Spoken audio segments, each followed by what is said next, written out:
Api di Bukit Menoreh. Cerita, Esa Mintarja. Audiobook, novel silat. Bab 322.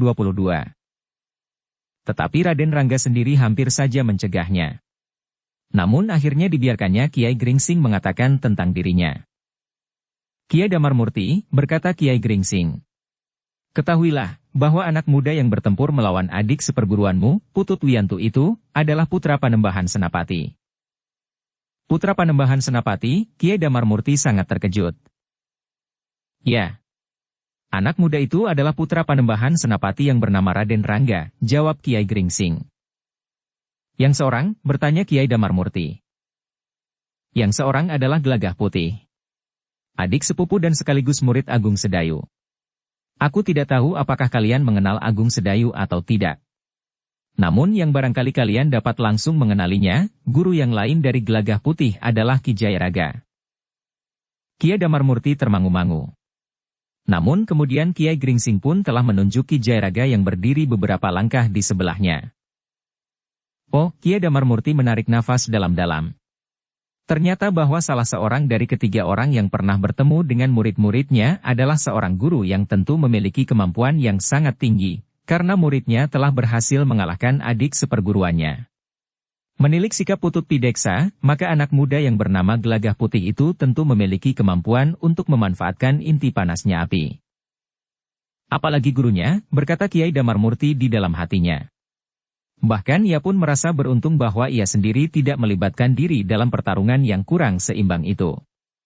Jika ia sudah terlanjur memasuki pertempuran, maka ia hanya dapat keluar setelah nyawanya terlepas dari tubuhnya. Sementara itu Kiai Gringsing pun berkata, sedangkan aku sendiri bernama Kiai Gringsing. Dan kemenakanku itu bernama Sabung Sari. Kiai Damarmurti mengangguk-angguk. Dan Kiai Gringsing pun melanjutkan. Kiai, demikian besar nama perguruan Sapu Angin, maka sebenarnya lah aku telah mendengar serba sedikit tentang perguruan itu. Aku telah pernah pula mendengar nama Bagus Parapat, salah seorang di antara murid-murid perguruan Sapu Angin yang besar, yang kini ternyata mewarisi perguruan itu. Kiai, wajah Kiai Damarmurti menjadi tegang. Siapakah sebenarnya Kiai? Kiai Damarmurti tidak usah mengetahuinya. Aku adalah orang yang sebagaimana aku katakan, bernama Kiai Gringsing, jawab Kiai Gringsing. Namun yang penting ingin aku tanyakan, kenapa perguruan Sapu Angin yang besar itu telah terlibat dalam satu gerakan yang akan sangat merugikan Mataram? Aku sendiri bukan prajurit atau petugas sandi Mataram. Tetapi aku merasa lebih senang jika Mataram selalu dalam keadaan aman dan damai. Mataram yang sedang berusaha membangun diri itu harus mendapat dukungan dari seluruh rakyatnya yang tersebar dari ujung sampai ke ujung. Jika Mataram selalu saja bergejolak, maka bagaimana Mataram dapat membangun dirinya? Kiai Damarmurti menarik nafas dalam-dalam. Bahkan sambil mengangguk-angguk ia berkata, pertanyaan Kiai memang masuk akal. Kita akan berbicara, berkata Kiai Gringsing. Karena kita sudah bertemu di sini, biarlah kita berbicara di sini. Aku masih mempunyai waktu beberapa hari lagi. Kepada murid-murid Kiai aku memang mengatakan, mungkin aku akan singgah. Tetapi sudah barang tentu sesudah tugas-tugas kami selesai, karena menurut para murid dari Sapu Angin terletak di pinggir Bengawan Madiun, di dekat alas prahara. Kiai Damarmurti mengangguk-angguk, kemudian diberinya isyarat kepada saudara-saudara seperguruannya untuk berkumpul. Raden Rangga dan Gelagah Putih masih berdiri saja termangu-mangu ketika kedua orang putut itu berjalan dengan kepala tunduk mendekati Kiai Damarmurti. Bahkan Raden Rangga pun kemudian bertanya. Bagaimana dengan aku Kiai? Marilah Raden. Silahkan, berkata Kiai Gringsing. Oh, Kiai Damarmurtilah yang kemudian mengangguk hormat. Kami mohon maaf Raden. Semuanya kami lakukan karena kami tidak tahu siapa Raden sebenarnya. Kami pun mengucapkan terima kasih, bahwa Raden tidak berbuat lebih jauh atas adik-adik seperguruanku itu. Karena jika Raden kehendaki, maka hal itu akan dapat terjadi, menilik kemampuan ilmu yang Raden miliki, sudahlah, berkata Raden Rangga. Agaknya aku memang harus mulai mempergunakan nalar. Kiai Damarmurti mengangguk sambil berkata. Karena itulah maka kami mengucapkan terima kasih yang sebesar-besarnya. Putut Wiyantulah yang agaknya masih berdebar-debar. Ternyata putra Panembahan Senapati memiliki ilmu yang luar biasa. Itu pun agaknya belum sampai pada tataran tertinggi ilmu yang dimilikinya. Apalagi Panembahan Senapati sendiri, berkata Putut Wiantu di dalam hatinya. Sedangkan Putut Pideksa pun berkata kepada diri sendiri. Menilik orang-orang ini, maka semua perlawanan atas Mataram agaknya tidak akan berarti apa-apa selain kerusakan. Baik bagi diri sendiri maupun bagi orang banyak yang tidak mengerti ujung dan pangkal dari pergolakan yang mungkin timbul itu. Beberapa orang yang bertemu di tepian itu pun kemudian telah berkumpul dan duduk di tepian. Agaknya pembicaraan yang dikemukakan oleh Kiai Gringsing masih menghindari tugas yang sedang diembannya, karena ia masih belum yakin sepenuhnya bahwa Kiai Damar Murti tidak akan mengganggu tugas itu. Yang kemudian ditanyakan oleh Kiai Gringsing adalah, jadi benar sapu angin telah melibatkan diri sebagaimana dikatakan oleh murid-murid Kiai itu? Kiai Damar Murti menarik nafas dalam-dalam. Katanya, memang ada kekuasaan di daerah timur yang menghimpun kekuatan untuk menghadapi Mataram. Biarlah hal ini aku katakan, karena agaknya bukan rahasia lagi bagi Mataram. Apakah Kiai dapat memberikan keterangan tentang hal itu? Bertanya Kiai Gringsing. Sapu angin terlibat di dalamnya, dan aku tidak ingin berkhianat, meskipun mungkin sapu angin akan membuat pertimbangan-pertimbangan baru setelah kami bertemu dengan Kiai Gringsing dan bahkan di antaranya adalah putra Panembahan Senapati sendiri, berkata Kiai Damar Murti. Agaknya Mataram sudah dapat memperhitungkan kekuasaan manakah yang akan mencoba untuk mengimbangi Mataram, berkata Kiai Gringsing. Kami memang menghargai sikap sapu angin yang tidak ingin berkhianat terhadap kekuasaan yang pernah menghubunginya. Tetapi apakah dengan demikian berarti bahwa sapu angin tetap pada sikapnya untuk menentang Mataram? Meskipun dengan pertimbangan-pertimbangan baru itu dapat Kiai artikan, cara yang akan ditempuh oleh sapu angin untuk menghadapi Mataram. Kiai Damar Murti mengerutkan keningnya. Sementara Kiai Gringsing pun menjadi semakin yakin pula dengan siapa ia berhadapan. Namun agaknya orang yang menamakan dirinya Kiai Damar Murti itu sudah menjadi semakin mengendap, sehingga sikapnya sudah agak berbeda dengan sikap yang pernah didengarnya tentang Bagus Parapat. Kiai, berkata Kiai Damar Murti kemudian. Sebenarnya aku ingin minta Kiai singgah di padepokan kami, mungkin kami dapat berbicara lebih panjang dan lebih bersungguh-sungguh. Tidak sekedar sebuah pembicaraan di pinggir kali seperti ini. Sudah aku katakan kepada murid-muridmu. Aku berusaha untuk singgah kelak. Tetapi karena letak padepokanmu itu terlalu jauh ke timur, maka kemungkinan untuk singgah dan tidak agaknya sama besarnya. Namun satu permintaanku kepada sapu angin, jangan ikut-ikutan menentang Mataram. Sampai saat ini Mataram yang sedang membangun masih mengekang diri, tidak mempergunakan kekuatan yang besar dan keras untuk mengendapkan niat beberapa orang pemimpin di daerah timur ini. Seharusnya para pemimpin di daerah timur ini menanggapi sikap Mataram bukan sebagai satu kelemahan. Kiai Damar Murti mengangguk-angguk. Katanya, kami dapat mengerti.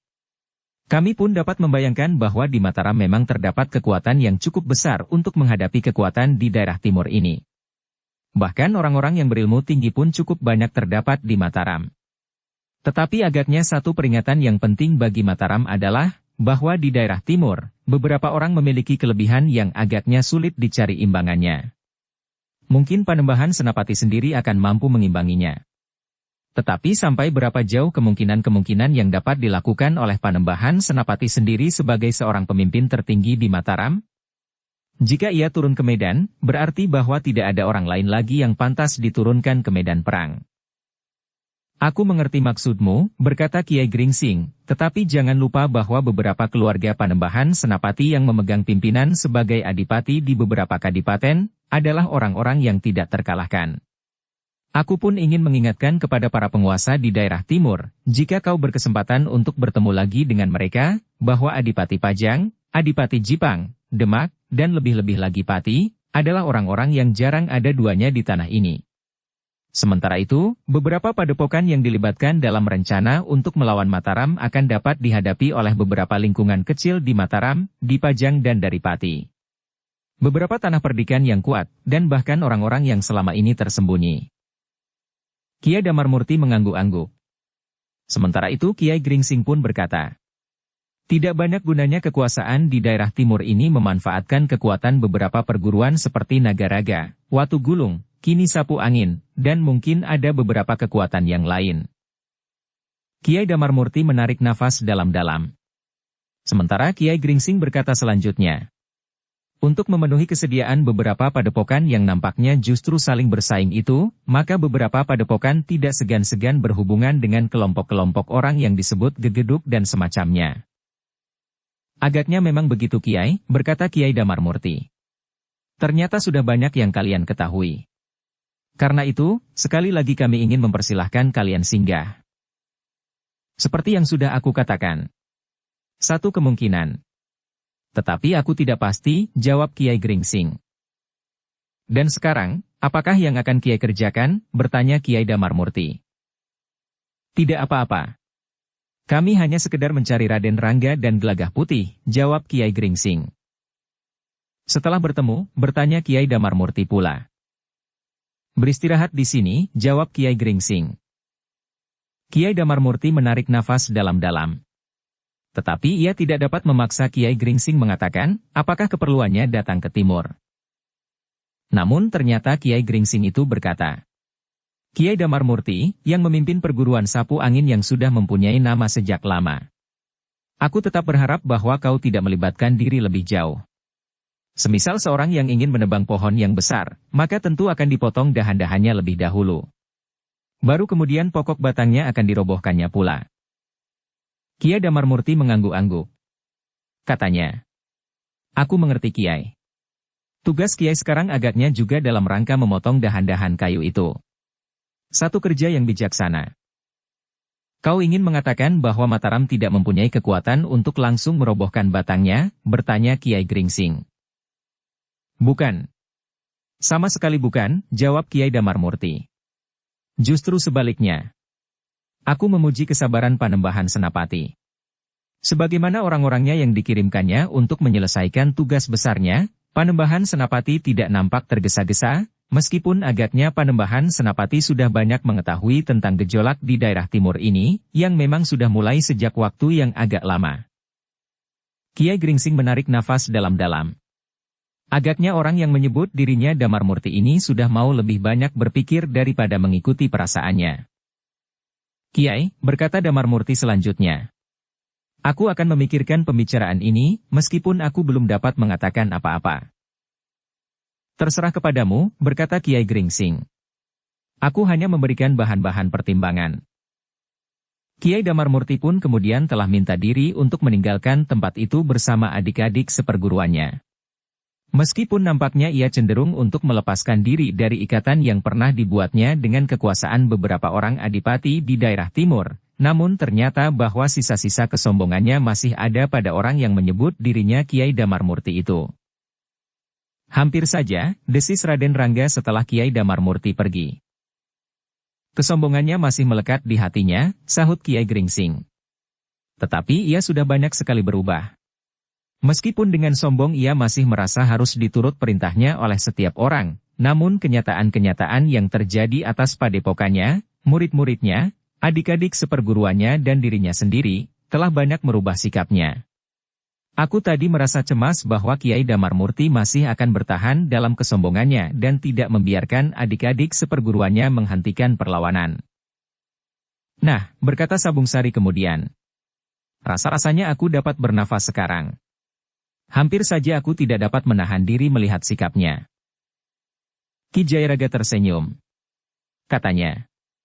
Menurut Kiai Gringsing orang itu sudah banyak berubah. Aku tidak tahu apa yang dilakukannya sebelum perubahan itu terjadi. Ia bukan orang yang baik, berkata Kiai Gringsing. Namanya memang sudah cacat. Tetapi agaknya pengalamannya telah banyak mengajarinya, bagaimana ia harus berhadapan dengan kehidupan. Barangkali ia juga sudah menemukan semacam kepercayaan kepada diri sendiri, sehingga ia tidak terlalu tergila-gila untuk menutupi kekurangannya sebagai seorang pemimpin perguruan sapu angin yang besar. Ki Jayaraga mengangguk-angguk. Katanya, aku pun menilai bahwa orang itu akan benar-benar memikirkan pendapat yang Kiai berikan tadi. Bahkan mungkin sebenarnya ia sudah meyakininya, bahwa apa yang dilakukannya tidak berarti apa-apa. Apalagi bahwa ia dapat menangkap dan mengerti bahwa Mataram sekarang sedang memotong dahan-dahan dari batang yang akan ditebangnya. Namun tiba-tiba Kiai Gringsing berkata, "Marilah. Kita tidak tahu apakah Kiai Damar Murti akan menemui orang-orang Nagaraga. Mungkin Kiai Damar Murti memperhitungkan bahwa kehadiran kita di sini ada hubungannya dengan usaha untuk memotong perguruan Nagaraga yang kuat dari keterlibatannya. Tetapi aku kira Kiai Damar Murti tidak akan berbuat demikian.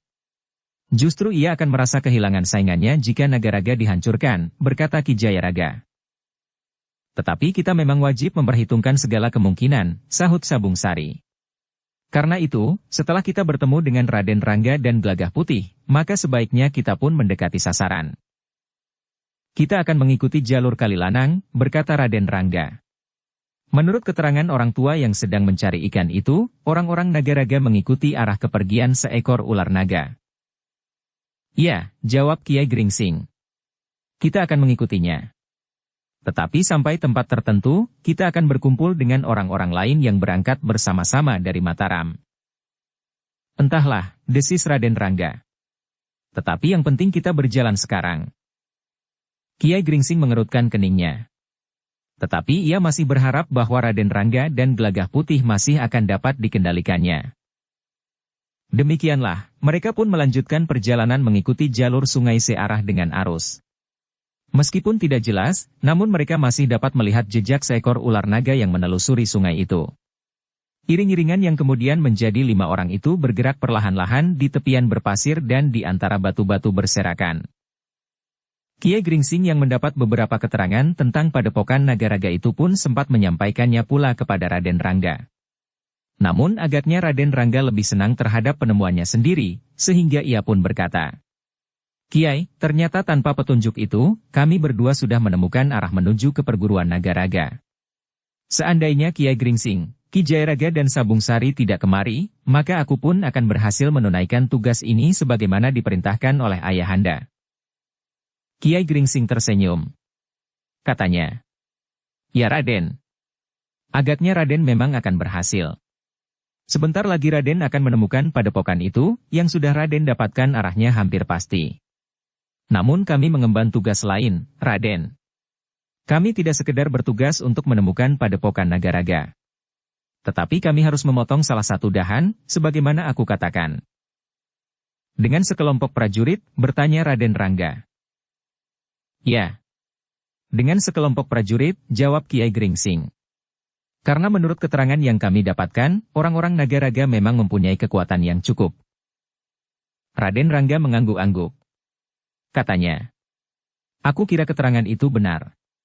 Ketika aku menemukan bekas padepokannya yang lama, maka nampak bahwa padepokan itu adalah sebuah padepokan yang besar. Jauh lebih besar dari padepokan-padepokan yang pernah aku lihat sebelumnya. Agaknya di Nagaraga memang terdapat kekuatan yang besar. Menilik susunan padepokannya, maka aku kira di padepokan Nagaraga terdapat sebuah perguruan berjenjang." "Maksud Raden?" bertanya Kiai Gringsing. "Seorang yang dianggap paling tinggi kedudukannya adalah gurunya sekaligus pemimpin padepokan itu. Kemudian beberapa orang muridnya mempunyai murid-murid mereka sendiri. Di tataran yang paling bawah adalah para cantrik. Mungkin, para cantrik itu tidak lebih dari pekerja-pekerja. Tetapi agaknya para cantrik itu juga mendapat tuntunan oleh kanuragan, sehingga mereka mempunyai kemampuan dasar untuk melakukan tugas-tugas yang berwujud kekerasan," jawab Raden Rangga. Gelagah Putih mengerutkan keningnya. Dari mana Raden Rangga dapat mengambil kesimpulan seperti itu? Ketika mereka melihat bekas padepokan itu, maka mereka hanya melihat beberapa bagian saja, terutama bagian depan.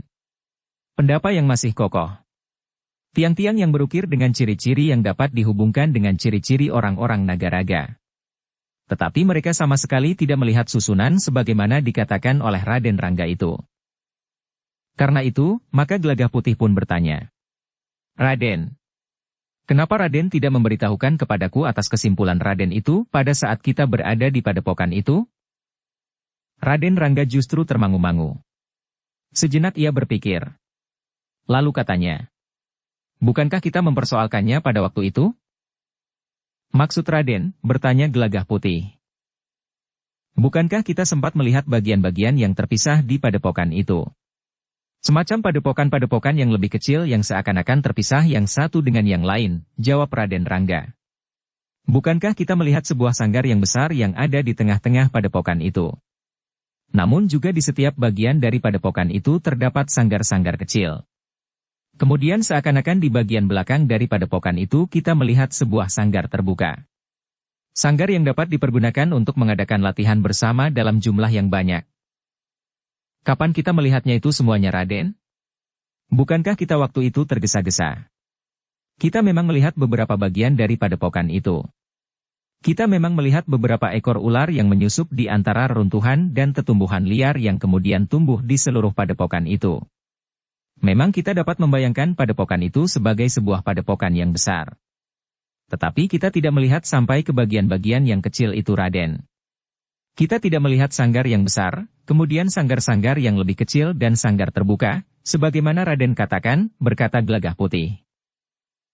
Raden Rangga menjadi bingung. Dipandanginya Gelagah Putih dengan tatapan mata yang aneh. Lalu katanya, "Aku tidak mengerti, Gelagah Putih. Apakah kau demikian cepat melupakan apa yang baru saja kita lihat? Seakan-akan baru tadi malam kita melihatnya. Dan sekarang kau sudah tidak mengenalinya lagi." Gelagah Putih pun menjadi bingung seperti Raden Rangga. Ternyata bukan hanya Raden Rangga dan Gelagah Putih yang menjadi bingung.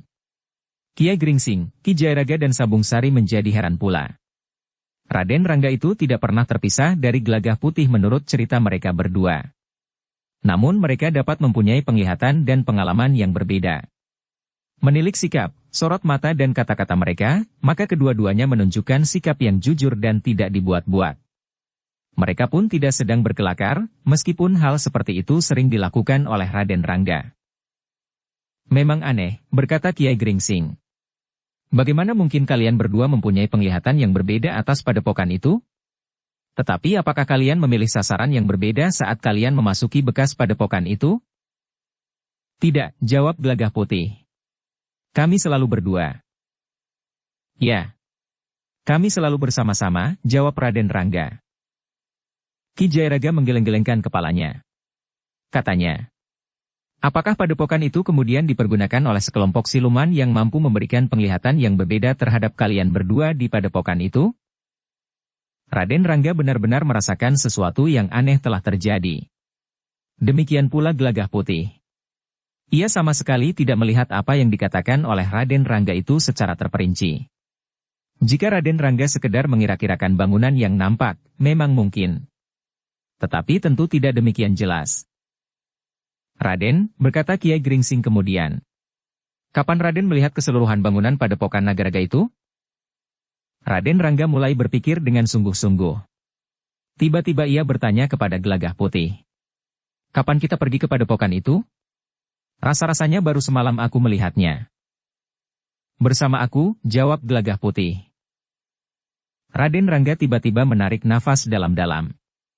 Katanya, "Kiai, aku sekarang mulai dapat membedakan. Ternyata aku melihat padepokan itu 2 kali. Sekali aku melihat bersama Gelagah Putih dan mengenali padepokan itu sebagai padepokan Nagaraga. Aku dan Gelagah Putih melihat-lihat pendapa yang masih berdiri dengan kokoh. Ukiran pada tiangnya lah yang memberikan ciri bahwa padepokan itu adalah padepokan Nagaraga. Aku dan Gelagah Putih memang melihat pula beberapa ekor ular yang menjalar, ada yang kecil tetapi ada yang juga besar." Raden Rangga berhenti sejenak, lalu. "Tetapi kemudian aku melihatnya sekali lagi. Memang baru semalam. Agaknya aku telah melihatnya di dalam mimpi. Padepokan sebagaimana pernah aku lihat bersama dengan Gelagah Putih. Tetapi serasa aku melihatnya sampai ke segala sudut padepokan itu. Aku melihat segala-galanya. Juga bersama Gelagah Putih." Orang-orang yang mendengarnya menarik nafas dalam-dalam. Sementara Gelagah Putih sendiri mengangguk-angguk kecil. Namun Gelagah Putih itu pun berkata di dalam hatinya, "Kadang-kadang aku sering terlibat dalam mimpi Raden Rangga, tetapi kali ini aku benar-benar tidak tersentuh oleh mimpi Raden Rangga itu." Demikianlah, maka Raden Rangga pun telah menjelaskan mimpinya yang seakan-akan bersungguh-sungguh. Ia melihat bagian-bagian dari padepokan itu sampai ke bagian belakang yang luas. Sambil mengangguk-angguk, maka Kiai Gringsing pun berkata, "Raden, memang ada mimpi yang tidak berarti apa-apa, tetapi ada juga mimpi yang merupakan wujud dari hasil daya pikir yang tajam. Mungkin Raden selalu mengingat-ingat wujud padepokan itu dan mereka-reka bagian-bagian yang ada di dalamnya. Hasilnya sebuah bayangan tentang wujud padepokan itu dalam keseluruhan. Namun, ada juga mimpi yang seakan-akan merupakan isyarat atau semacam penglihatan batin yang sangat tajam. Ya, Kiai benar. Dan sekarang kita tidak tahu, termasuk jenis mimpi yang mana mimpiku itu, berkata Raden Rangga. Kita akan melihat wujud padepokan itu nanti dari bagian luarnya. Tentu saja dengan diam-diam agar tidak diketahui oleh para penghuninya. Mungkin kita akan dapat mengambil kesimpulan, apakah mimpi Raden Rangga Daradasih atau tidak. Kiai, berkata Gelagah Putih. Mimpi-mimpi Raden Rangga sampai saat ini merupakan dunia tersendiri. Kadang-kadang bersentuhan dengan dunia kewadagan ini, tetapi kadang-kadang memang tidak.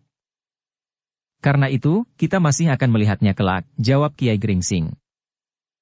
Baiklah Kiai, berkata Raden Rangga. Kita akan melihatnya kelak. Raden Rangga berhenti sejenak, lalu. Tetapi bagaimana dengan senapati dari para prajurit yang bertugas sekarang ini? Pamanda Raden, Pangeran Singasari, bertanya Kiai Gringsing. Maksudku, apakah sikap pimpinan para prajurit itu akan dapat sejalan dengan rencana kita? Bertanya Raden Rangga pula. Kita tentu harus membicarakannya, jawab Kiai Gringsing. Jika kita dapat meyakinkannya, maka tentu tidak akan ada keberatannya sama sekali. Raden Rangga mengerutkan keningnya. Namun ia pun berdesis. Aku mengenal sifat-sifat Pamanda Pangeran Singasari. Seorang senapati yang keras hati dan sulit untuk berpikir. Sedangkan Raden sendiri, bertanya Gelagah Putih. Raden Rangga mengerutkan keningnya. Namun ia pun tersenyum sambil berkata. Sudah aku katakan. Aku sudah mulai berpikir. Sebenarnya aku bukannya tidak dapat berpikir. Tetapi kesempatan untuk berpikir kadang-kadang datang terlambat, sehingga sesuatu terjadi, baru aku mulai berpikir. Kiai Gringsing, Ki Jairaga dan Sabung Sari pun tersenyum. Namun Sabung Sari pun berkata, kadang-kadang memang demikian Raden. Aku pun sering merasa bahwa kesempatan untuk membuat pertimbangan nalar itu datangnya terlambat. Nah, bukankah aku tidak sendiri, berkata Raden Rangga kemudian. Tetapi sebaiknya kalian mulai mempergunakan nalar sebaik-baiknya, berkata Kiai Gringsing. Namun aku tidak tahu, apakah Pangeran Singasari sudah mulai berpikir atau belum sekarang ini. Mudah-mudahan penalarannya menjadi semakin tajam dibanding dengan perasaannya. Yang lain mengangguk-angguk. Sementara itu mereka berjalan semakin jauh menyusuri sungai ke arah hulu. Di beberapa tempat mereka memang tidak lagi melihat bekas jejak ular itu.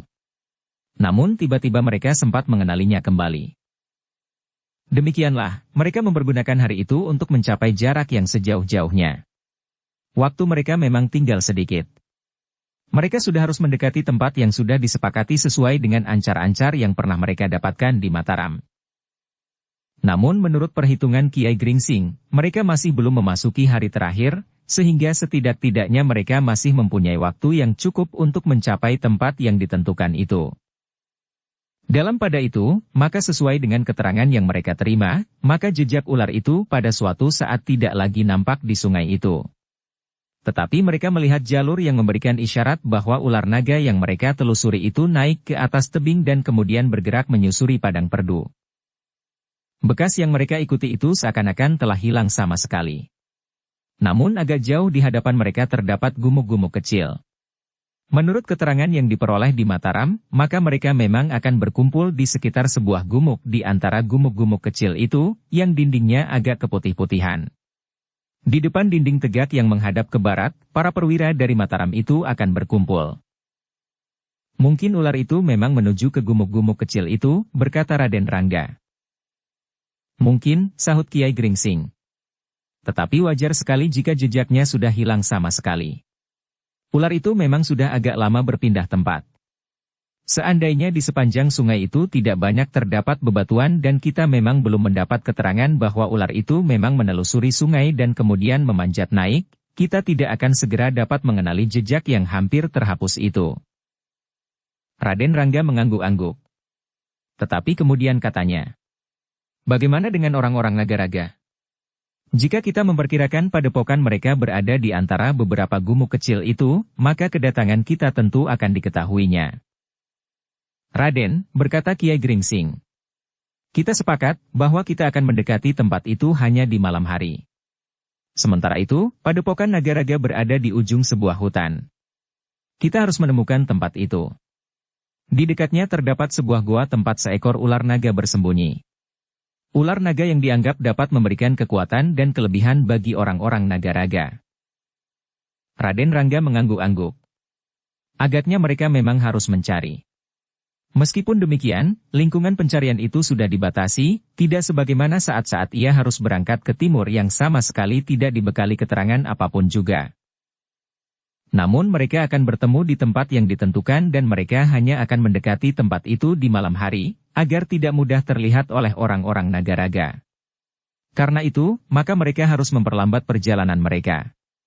Gumuk-gumuk kecil itu sudah nampak meskipun masih cukup jauh. Dengan demikian mereka akan berada di padang perdu untuk menghabiskan sisa hari itu. Namun agaknya Raden Rangga memang sudah mulai berpikir. Di padang perdu itu, ia tidak melakukan hal-hal yang aneh-aneh sehingga akan dapat memancing perhatian orang lain. Semuanya akan mengalami kesulitan jika seandainya hal yang aneh-aneh itu dapat dilihat oleh orang-orang Nagaraga. Ketika kemudian senja turun, mereka berlima pun telah bersiap-siap untuk meneruskan perjalanan. Sebelum gelap mereka sekali lagi memandang arah gumuk-gumuk kecil yang akan mereka dekati. Ternyata bahwa mereka pun harus berhati-hati. Beberapa ratus tonggak sebelum mereka sampai ke tempat yang mereka tuju, maka kelima orang itu pun berhenti. Kemudian Kiai Gringsing telah memerintahkan Sabung Sari dan Gelagah Putih untuk melihat-lihat, apakah mereka berada di jurusan yang benar. Namun sebelum keduanya menjawab, Raden Rangga berkata, "Kenapa bukan aku saja? Biarlah aku pergi bersama Gelagah Putih." Tetapi Raden harus sangat berhati-hati, berkata Kiai Gringsing. Raden Rangga tertawa. Katanya, "Baik Kiai. Aku akan berhati-hati sekali." Demikianlah, maka yang kemudian mendahului kelompok kecil itu untuk melihat-lihat sasaran adalah Raden Rangga dan Gelagah Putih.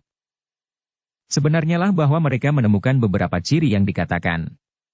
Bahkan ternyata di tempat yang disebut oleh Kiai Gringsing telah nampak beberapa orang berkumpul. Mereka agaknya adalah prajurit-prajurit dari Mataram, bisik Raden Rangga. Gelagah Putih mengangguk-angguk. Dari sela-sela batu padas mereka melihat agak di bawah, orang-orang yang agaknya sedang beristirahat. "Kita laporkan kepada Kiai Gringsing," desis Raden Rangga perlahan-lahan. Keduanya pun kemudian merangkak surut. Dengan sangat berhati-hati agar tidak menimbulkan salah paham, maka keduanya meninggalkan tempat itu. Seperti saat mereka mendekat, maka mereka pun menyelinap di antara gerumbul-gerumbul perdu dan batu-batu padas.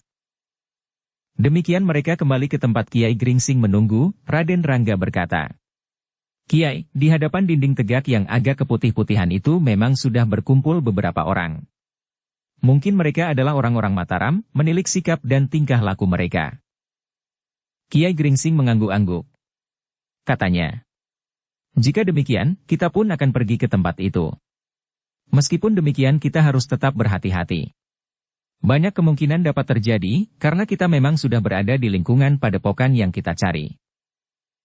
Ki Jayaraga yang sudah bersiap itu pun berkata, "Kiai, kita harus tetap menyadari bahwa Nagaraga telah terkait dengan satu rencana besar menghadapi Mataram."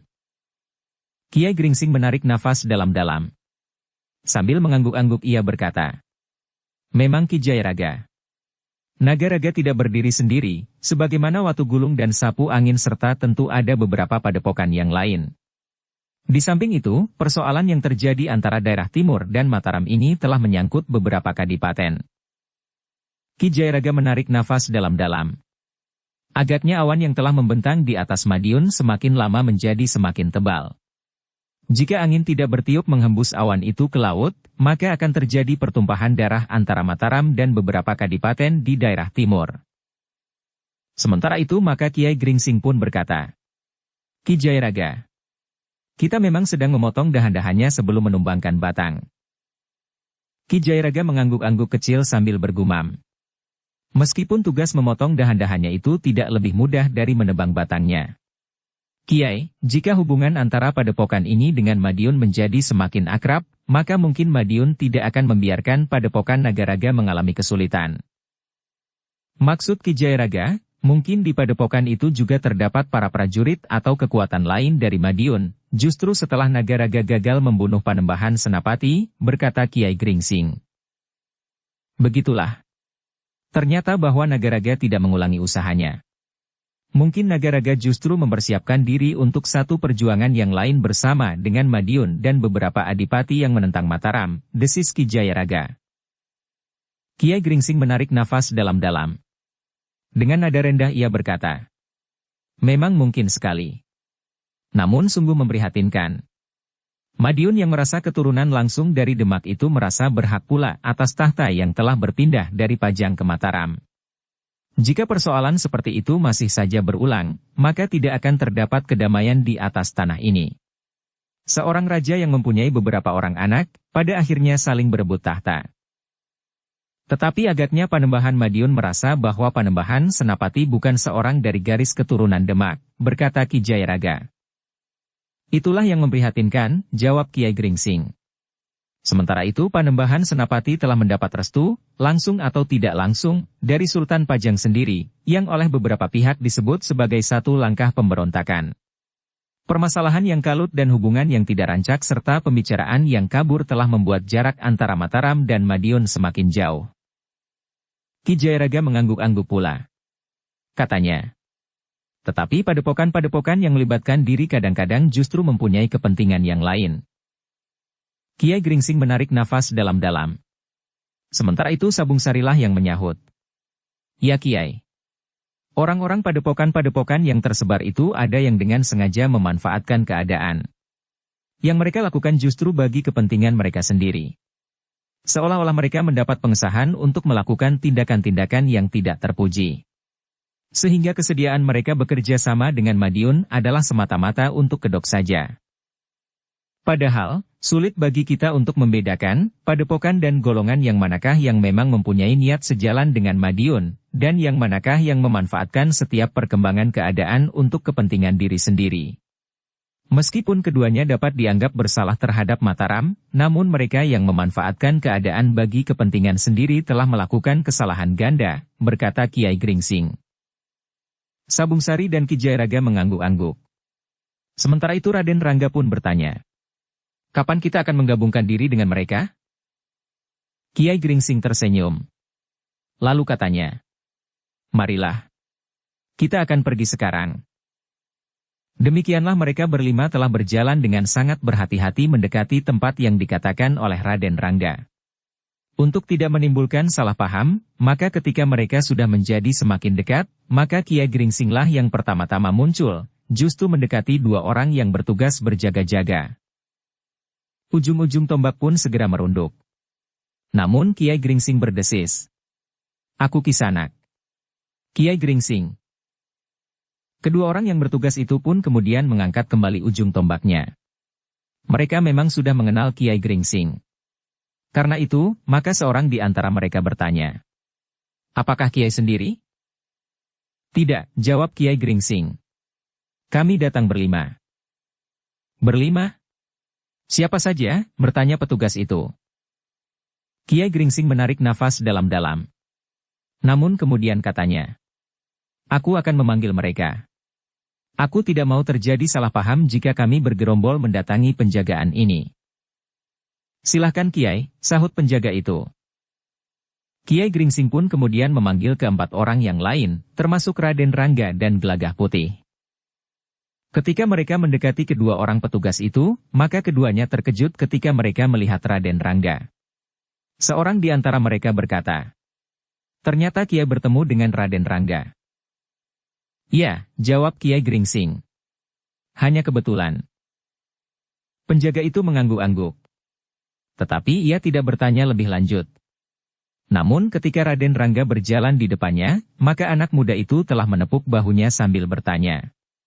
Sudah berapa hari kau berada di sini? Penjaga itu mengerutkan keningnya. Lalu katanya. Aku sudah berada di sini 2 hari Raden. Kawanku itu justru sudah 3 hari. Raden Rangga tersenyum. katanya. Apakah Pamanda Pangeran Singasari sudah ada di sini pula? Sudah, jawab penjaga itu. Pamanda Raden sudah gelisah menunggu Kiai Gringsing. Bukankah masih ada waktu, bertanya Kiai Gringsing. Tetapi Kiai datang hampir pada saat-saat terakhir, jawab penjaga itu. Kiai Gringsinglah yang tertawa pendek. Katanya. Baiklah. Aku akan menghadap Pangeran Singasari.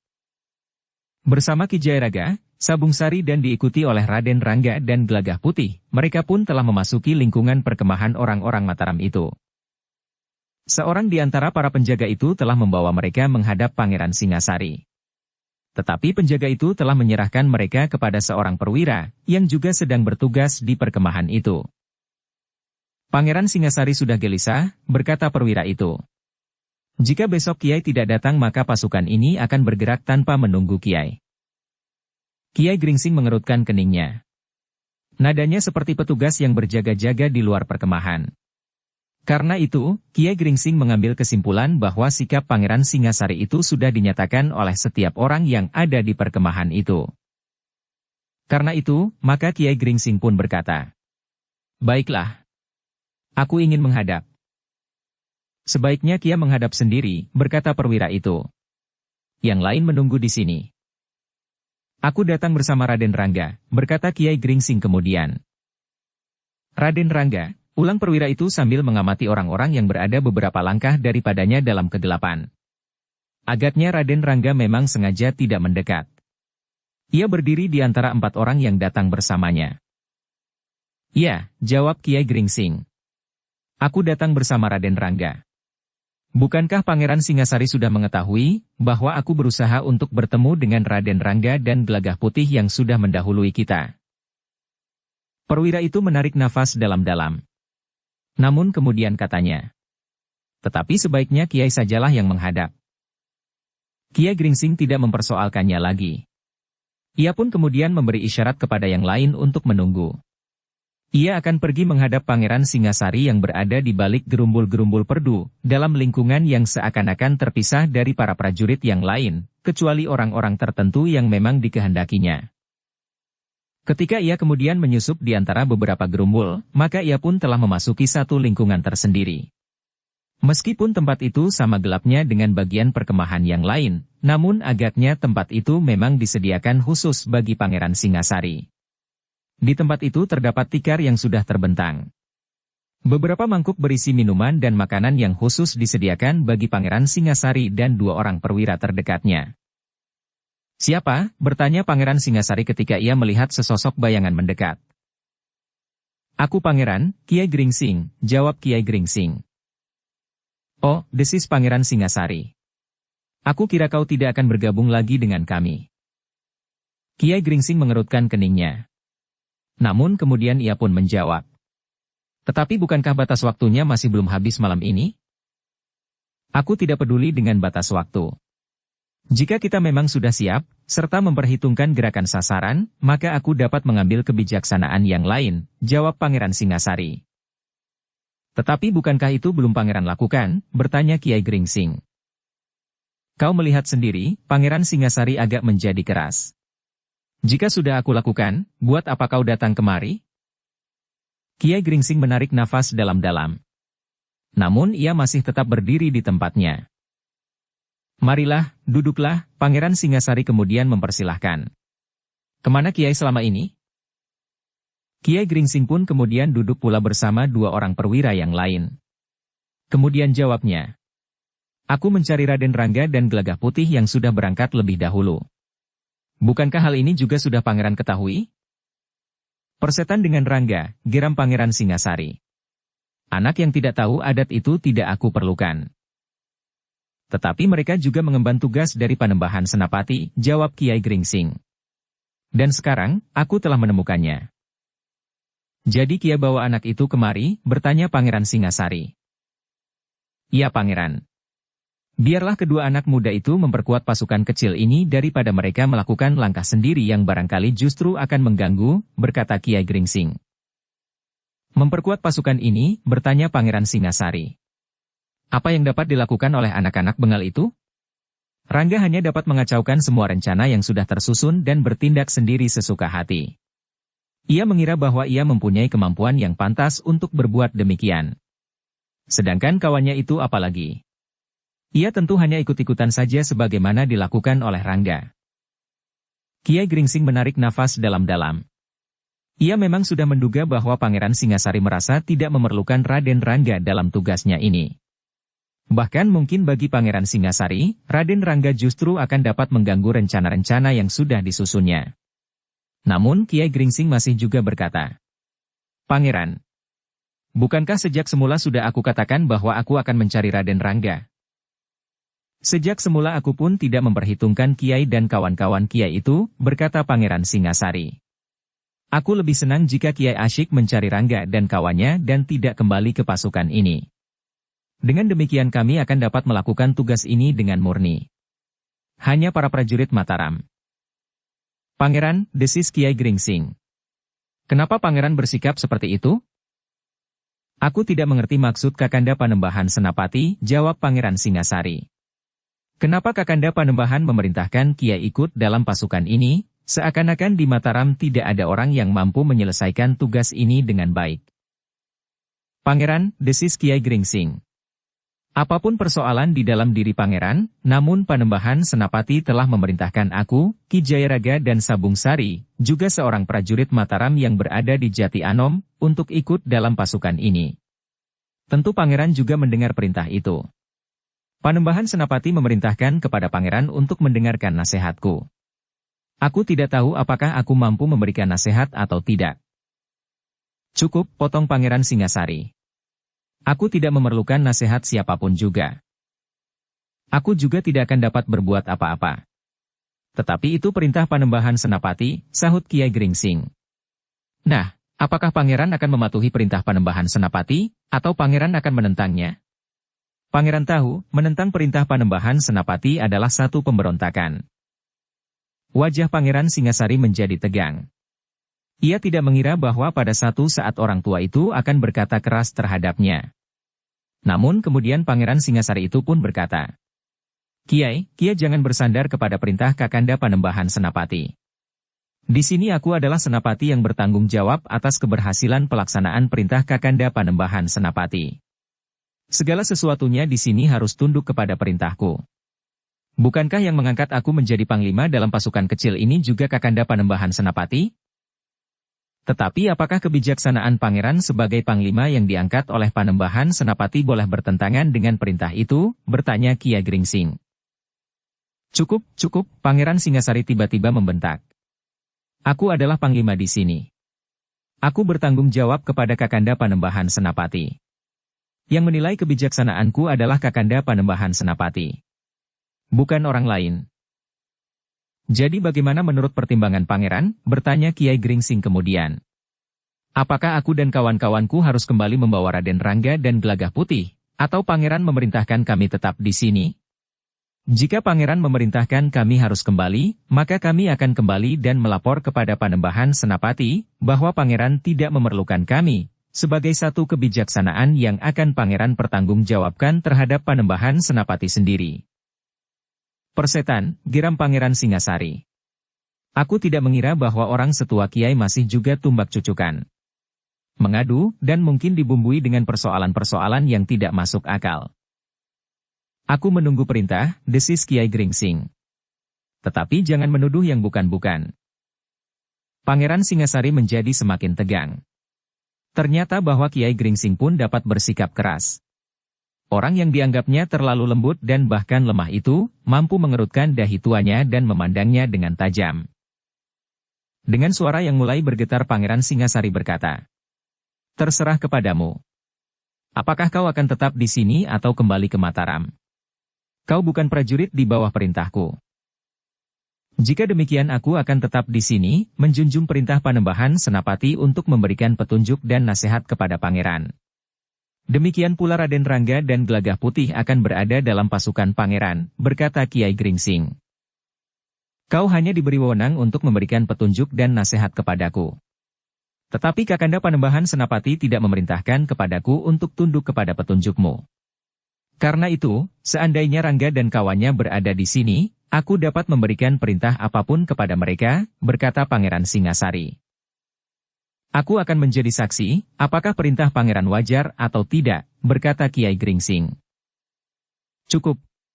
Aku tidak mempunyai persoalan yang dapat aku bicarakan lagi kepada Kiai, berkata Pangeran Singasari. Jika demikian, aku mohon diri, sahut Kiai Gringsing. Namun ia masih bertanya. Jika aku boleh mengetahui, kapan kita akan bergerak? Besok kau akan dengar. Tetapi jaga agar Rangga tidak berbuat gila. Anak-anak itu menjadi tanggung jawab Kiai, geram Pangeran Singasari. Baik, jawab Kiai Gringsing tegas. Aku bertanggung jawab atas anak-anak itu. Juga atas keselamatan mereka, karena bagaimanapun juga Raden Rangga adalah putra Panembahan Senapati itu sendiri. Pangeran Singasari mengerutkan keningnya. Kata-kata Kiai Gringsing itu memang terasa menyentuh hatinya. Raden Rangga itu adalah putra Panembahan Senapati. Kemenakannya sendiri. Tetapi Pangeran Singasari pun tahu bahwa setiap kali Panembahan Senapati telah memarahi anak itu. Namun Raden Rangga seakan-akan tidak pernah merubah tingkah lakunya. Setiap kali Raden Rangga itu membuat ayahandanya menjadi marah. Jika ia pergi juga ke timur, maka sama sekali bukan karena Kakanda Panembahan Senapati memilihnya untuk melakukan tugas itu. Tetapi itu semata-mata satu hukuman bagi Rangga, berkata Pangeran Singasari kepada diri sendiri. Tetapi Pangeran Singasari tidak menghiraukannya lagi. Kepada perwira Mataram yang ada di tempat itu, Pangeran Singasari berkata, kita dapat beristirahat sekarang. Kita masih mempunyai waktu sehari besok. Baik Pangeran, berkata perwira itu. Tetapi apakah ada perintah bagi para perwira dan prajurit yang ada di tempat ini? Saat ini belum, berkata Pangeran Singasari. Tetapi apakah semua orang yang akan memasuki padepokan Nagaraga itu sudah berada di tempat ini? Sudah Pangeran. Semuanya sudah hadir, jawab perwira itu. Baiklah. Semuanya harus dipersiapkan baik-baik. Pada saatnya kita akan menyergap dan sekaligus menghancurkannya sampai lumat. Mungkin tugas seperti ini akan berulang. Kekuatan yang akan menjadi salah satu pendukung kekuatan di daerah timur ini semuanya akan dihancurkan, berkata Pangeran Singasari. Perwira itu tidak menjawab. Namun kemudian para perwira yang berada di tempat yang khusus itu pun telah meninggalkan Pangeran Singasari, yang kemudian berbaring di atas sehelai tikar yang memang dibawa dari Mataram. Dalam pada itu, Kiai Gringsing, Ki Jayaraga, Sabung Sari, Raden Rangga dan Gelagah Putih duduk di tempat yang terpisah dari para perwira dan prajurit. Namun ternyata bahwa para perwira dari Mataram itu tetap memperhatikannya. Beberapa orang perwira ternyata telah mendekatinya. Seorang di antaranya adalah perwira yang telah mempersilahkannya menghadap Pangeran Singasari. Bagaimana Kiai? Bertanya perwira itu. Apakah perintah Pangeran? Kiai Gringsing termangu-mangu. Namun kemudian ia pun berkata, seperti yang kau katakan Kisanak. Pangeran memang sudah gelisah. Tetapi bukan besok Pangeran akan bergerak seperti yang kau katakan. Perwira itu menarik nafas dalam-dalam. Katanya, aku hanya ingin memberikan tekanan bahwa Pangeran memang sudah sangat gelisah. Pangeran memang mengatakan, jika datang saatnya, kami akan bergerak tanpa menunggu Kiai. Tetapi seperti yang sudah aku katakan, saat yang ditentukan masih belum tiba, jawab Kiai Gringsing. Sebagai prajurit seharusnya kita mempunyai patokan-patokan rencana yang mapan. Hanya jika karena sesuatu hal yang sangat mendesak, rencana dapat berubah. Misalnya, orang-orang Nagaraga tiba-tiba saja mengetahui bahwa kita berkemah di sini. Atau tiba-tiba saja kita ketahui bahwa orang-orang Nagaraga akan melakukan gerakan yang akan dapat menggagalkan rencana kita, meskipun orang-orang Nagaraga tidak mengetahui kehadiran kita di sini. Perwira itu menarik nafas dalam-dalam. Katanya kemudian, Kiai datang terlalu dekat dengan batas waktu yang ditentukan. Dengan demikian maka kita semuanya, bukan saja Pangeran Singasari, menjadi gelisah. Sementara itu, kita sudah menentukan saat-saat penyerangan. Tetapi kami bukan anak-anak lagi Kisanak, berkata Ki Jayaraga.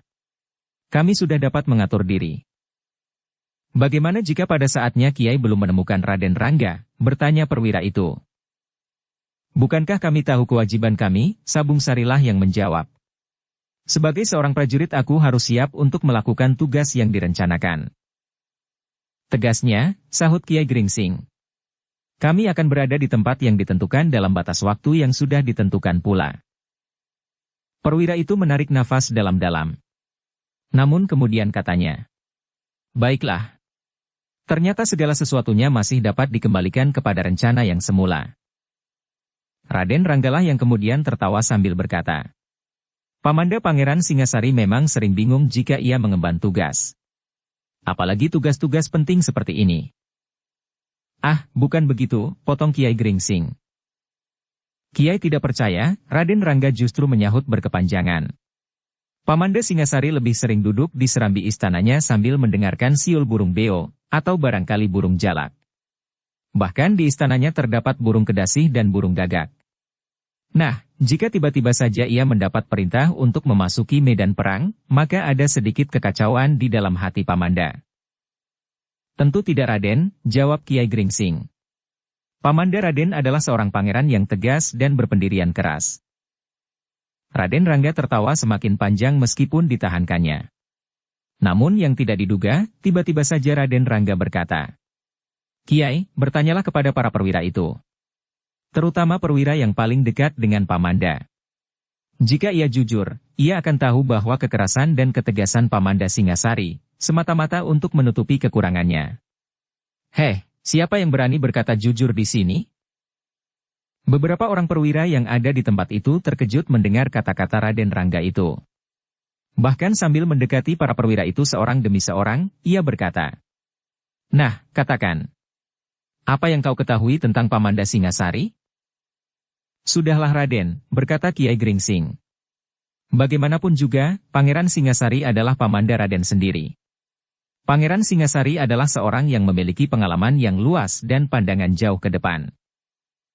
Tetapi Raden Rangga tertawa semakin keras, sehingga beberapa orang yang berada di tempat yang lain pun mendengarnya.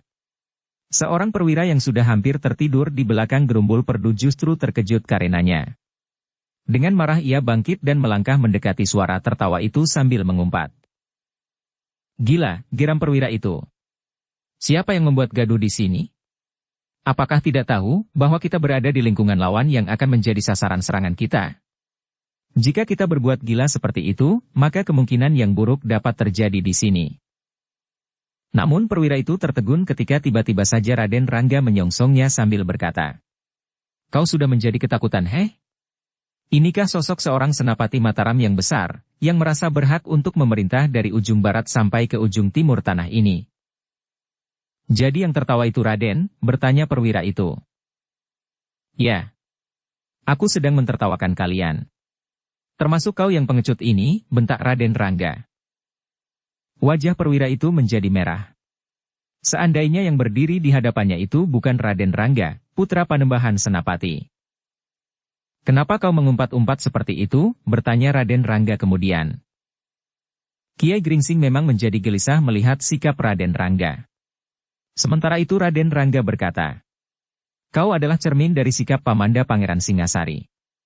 Jika kau sakit hati, laporkan kepada Pamanda, yang tidak berani menerima kehadiranku di sini secara langsung. Tetapi kata-kata Raden Rangga terputus ketika Kiai Gringsing kemudian mendekatinya dan menggandengnya. Katanya, Sudahlah Raden, duduklah. Raden Rangga pun kemudian telah duduk pula di samping Kiai Gringsing. Tarikan tangan orang tua itu seakan-akan memang tidak terlawan oleh Raden Rangga yang muda itu. Sementara itu, para perwira yang ada di sekitarnya menjadi terdiam bagaikan membeku. Sudahlah, berkata Kiai Gringsing. Bukankah kalian ingin beristirahat? Para perwira itu menarik nafas dalam-dalam. Seakan-akan mereka menemukan jalan untuk keluar dari ketegangan itu. Sudahlah Kiai, berkata seorang di antara para perwira. Kami akan beristirahat. Silahkan Kisanak, sahut Kiai Gringsing. Ketika para perwira itu meninggalkan Kiai Gringsing, maka Kiai Gringsing itu pun menarik nafas dalam-dalam. Tetapi sebelum ia mengatakan sesuatu, Raden Rangga telah berkata, Sebenarnya mereka tahu apa yang aku katakan. Tetapi bukankah Raden harus bersikap bijaksana, berkata Kiai Gringsing. Bagaimanapun juga sikap Pamanda Raden, namun Pangeran Singasari sekarang adalah panglima dari kelompok kecil para perwira dan beberapa orang prajurit yang ada di sini. Karena itu Raden harus ikut menjaga kewibawaan Pangeran Singasari. Tetapi Pamanda Pangeran telah menghina aku, berkata Raden Rangga. Kenapa Pamanda hanya mau menerima Kiai seorang diri? Sudahlah, berkata Kiai Gringsing pula. Bukankah Raden sudah mulai berpikir sekarang? Bukan nanti jika sudah terlambat. Raden Rangga menarik nafas dalam-dalam. Namun kemudian ia pun mengangguk-angguk. Katanya, Kiai benar. Namun dalam pada itu, Kiai Gringsing pun berkata, silahkan kalian beristirahat di sini, Sabung Sari, Gelagah Putih dan Raden Rangga. Aku dan Ki Jayaraga akan melihat-lihat keadaan. Tetapi sekali lagi aku mohon, Raden hendaknya jangan mudah menuruti perasaan semata-mata. Kalian selalu menekankan kelemahanku. Jika pada suatu saat aku terlambat mengambil langkah, itu justru karena aku terlalu banyak berpikir, berkata Raden Rangga. Kiai Gringsing menarik nafas dalam-dalam. Namun ia tidak menjawab.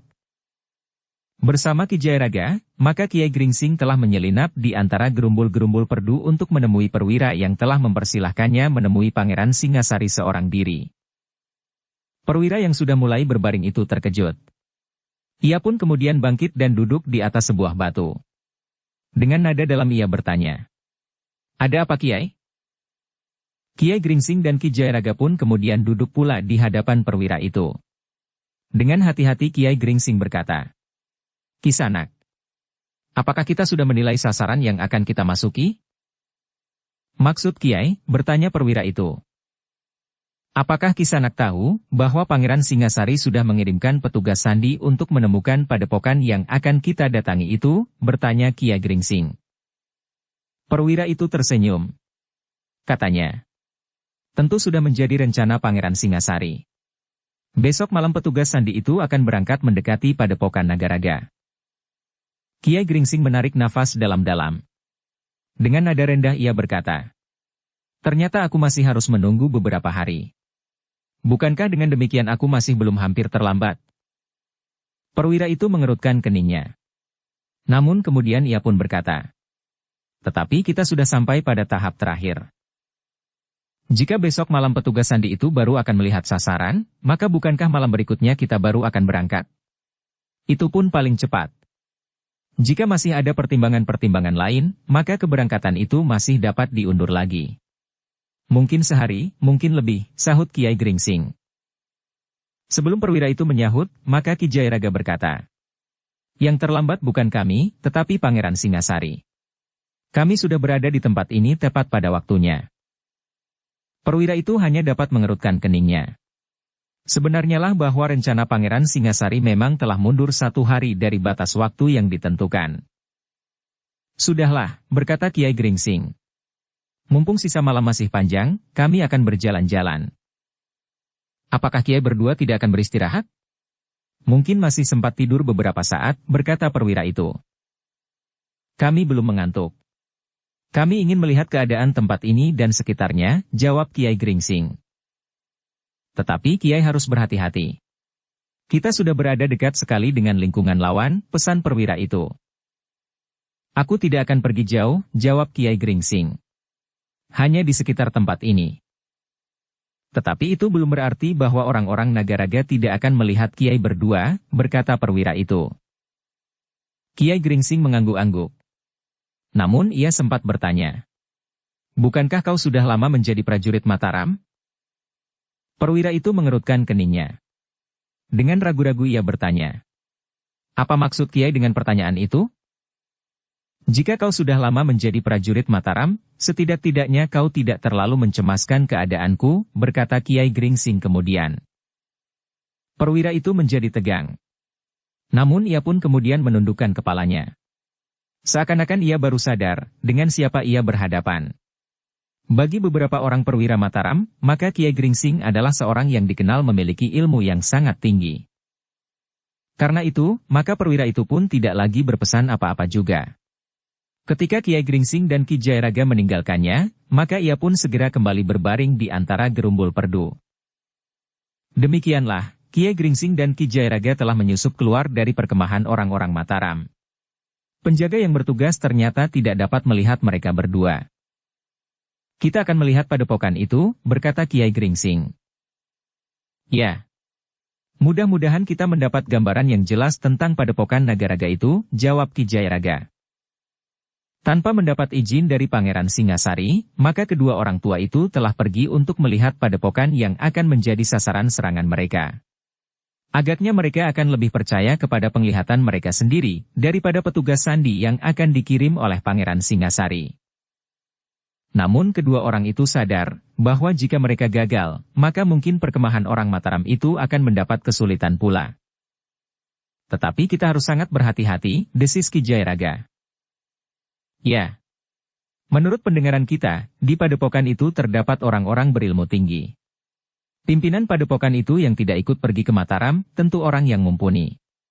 Meskipun muridnya terbunuh di Mataram, tetapi agaknya pimpinan padepokan Nagaraga adalah seorang yang pantas disegani, sahut Kiai Gringsing.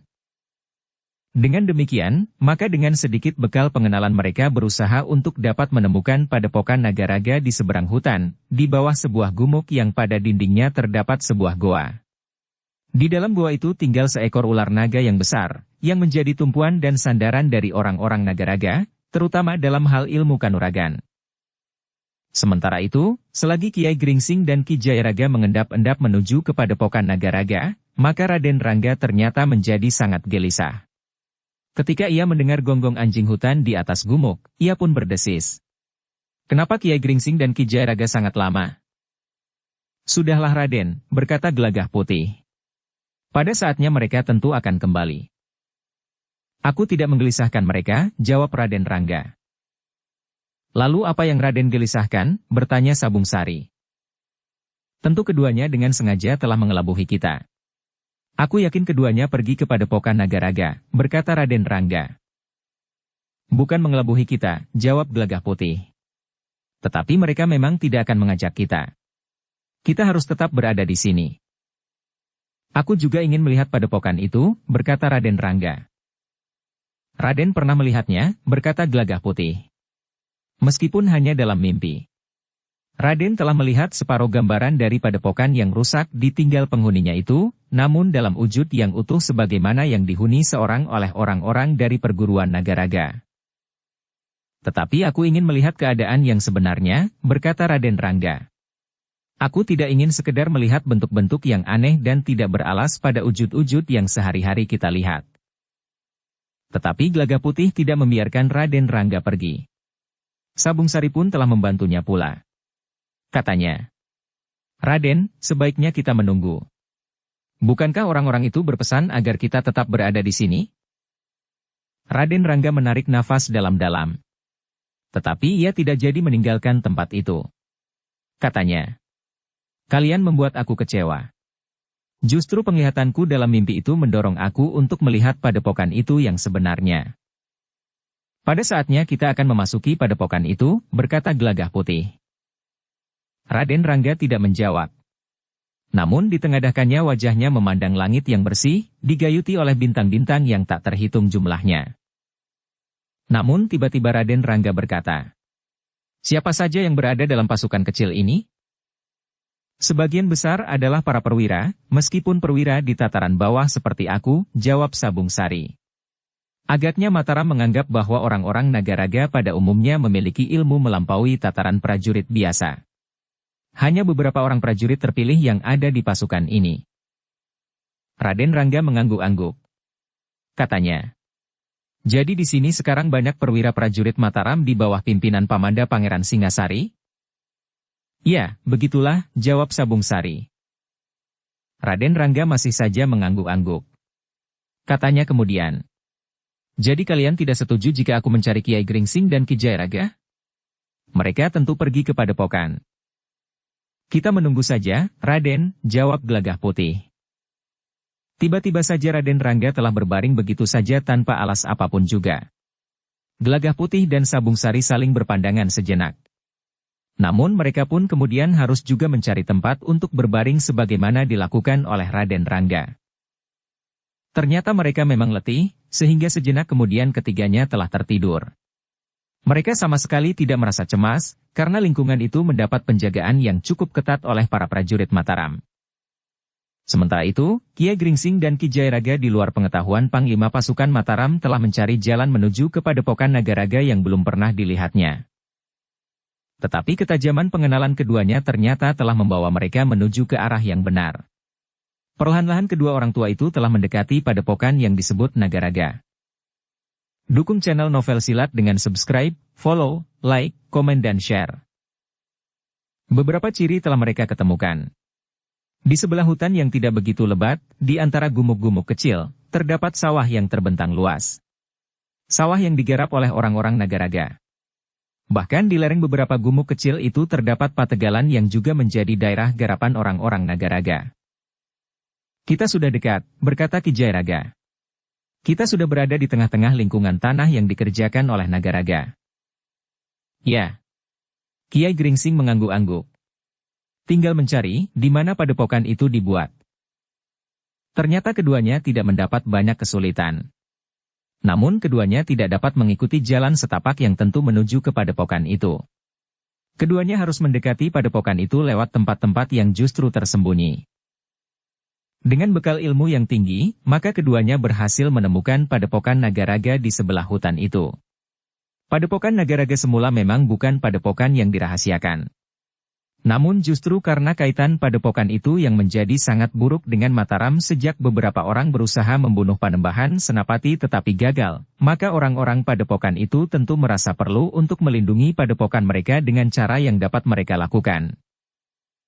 Tetapi penghuni padepokan itu yakin, jika tidak ada pertanda apapun yang keluar dari goa, tempat ular naga yang menurut kepercayaan orang-orang padepokan menjadi tumpuan kekuatan orang-orang Nagaraga itu, maka tentu tidak akan terjadi apapun juga dengan padepokan itu. Dengan sangat hati-hati Kiai Gringsing dan Ki Jayaraga mendekati padepokan itu. Menurut penglihatan mereka, padepokan itu memang sebuah padepokan yang besar, yang tentu dihuni oleh banyak orang. Agaknya Mataram telah mengambil langkah yang benar dengan mengirimkan sepasukan yang meskipun kecil, tetapi cukup kuat. Yang hampir seluruhnya terdiri dari perwira-perwira pilihan di antara prajurit-prajurit Mataram. Hanya sebagian kecil saja di antara mereka adalah prajurit-prajurit yang harus melayani pasukan itu. Untunglah Pangeran Singasari berada di tempat yang cukup jauh terpisah dengan padepokan ini, berkata Kiai Gringsing. Nampaknya Pangeran Singasari kurang cermat melakukan tugasnya. Ia sudah menentukan perkemahan orang-orang Mataram sebelum ia mempunyai gambaran tentang letak padepokan ini. Pangeran Singasari terlalu percaya kepada keterangan-keterangan yang didengarnya, bukan kenyataan yang dilihatnya. Seharusnya sebelum ia menentukan tempat itu berdasarkan petunjuk yang pernah didengarnya, ia membuktikan di mana sebenarnya letak padepokan itu, sahut Ki Jayaraga. Untunglah orang-orang Watu Gulung tidak curang dan berusaha menjebak Mataram, berkata Kiai Gringsing. Namun keduanya tidak dapat berbicara lebih panjang. Keduanya sudah menjadi semakin dekat dengan dinding padepokan. Dengan meningkatkan kewaspadaan, maka keduanya pun kemudian telah melekat dinding. Menurut pengamatan mereka, padepokan itu memang sangat luas. Sebagaimana Raden Rangga pernah mengatakan, bahwa padepokan itu agaknya terbagi dalam lingkungan-lingkungan yang terpisah. Dengan isyarat, keduanya ternyata setuju untuk memasuki halaman padepokan itu dengan meloncat dinding. Namun sebelumnya keduanya telah mengendap-endap untuk meyakinkan bahwa tidak ada orang yang akan melihat mereka. Ketika keduanya yakin tidak mendengar desah nafas seseorang, maka keduanya telah meloncat bagaikan terbang ke atas dinding. Dengan cepat keduanya telah menelungkup melekat dinding itu, sehingga seandainya tiba-tiba saja ada peronda yang lewat, maka peronda itu tidak akan segera melihatnya. Ternyata halaman di bagian belakang itu memang sepi. Padepokan itu seakan-akan telah tertidur nyenyak. Hanya di sana-sini mereka melihat lampu-lampu yang dipasang di serambi barak di dalam padepokan. Namun tiba-tiba saja Kiai Gringsing menggamit Ki Jayaraga. Ternyata dua orang muncul dari sudut barak berjalan memutari halaman padepokan itu. Keduanya membawa tombak pendek yang dipandunya di pundak mereka. Ujung-ujung tombak itu mencuat ke atas, seakan-akan justru sedang menunjuk kedua orang yang sedang berada di atas dinding itu. Tetapi dengan kemampuan yang sangat tinggi, keduanya mampu menyerap bunyi yang timbul dari desah nafas mereka. Karena itu, maka kedua orang yang lewat hanya beberapa langkah dari keduanya sama sekali tidak melihat bahwa ada dua orang yang menelungkup di atas dinding di dalam kegelapan. Demikian kedua orang itu menjauh, maka Kiai Gringsing dan Ki Jayaraga pun menarik nafas dalam-dalam. Namun mereka masih menunggu sejenak. Baru kemudian mereka yakin bahwa mereka akan dapat meloncat turun. Sesaat kemudian, keduanya telah berada di halaman Padepokan Nagaraga. Dengan sangat berhati-hati keduanya menyelinap di antara pepohonan dan gerumbul-gerumbul perdu yang ditanam di padepokan itu. Raden Rangga memang anak muda yang aneh, desis Kiai Gringsing. Yang dilihatnya dalam mimpi, ternyata terdapat di sini, sahut Ki Jayaraga. Keduanya memang melihat batas-batas di dalam padepokan itu. Dinding yang tidak begitu tinggi membatasi bagian-bagian tertentu, seakan-akan padepokan itu memang terbagi dalam beberapa lingkungan yang terpisah, meskipun dalam keseluruhan merupakan keluarga perguruan Nagaraga. Ketika mereka sampai ke halaman jauh di belakang, maka mereka pun tertegun. Keduanya benar-benar merasa heran, bahwa ternyata di bagian belakang itu memang terdapat sebuah sanggar terbuka yang dibatasi oleh selingkar dinding yang agak tinggi, hampir setinggi dinding padepokan itu sendiri. Bukan main, desis Ki Jayaraga. Sanggar ini pun dilihat pula oleh Raden Rangga. Jika demikian, maka di setiap lingkungan itu pun tentu terdapat pula sanggar yang tertutup. Kiai Gringsing mengangguk-angguk. Namun mereka pun kemudian memang membuktikan bahwa sanggar semacam itu memang ada di antara barak-barak. Satu padepokan yang sangat besar, berkata Kiai Gringsing. Mana yang lebih besar di antara padepokan ini dengan padepokan Kiai di Jati Anom, bertanya Ki Jayaraga hampir berbisik. Kiai Gringsing tertawa tertahan. Katanya, aku dapat berbangga dengan padepokanku.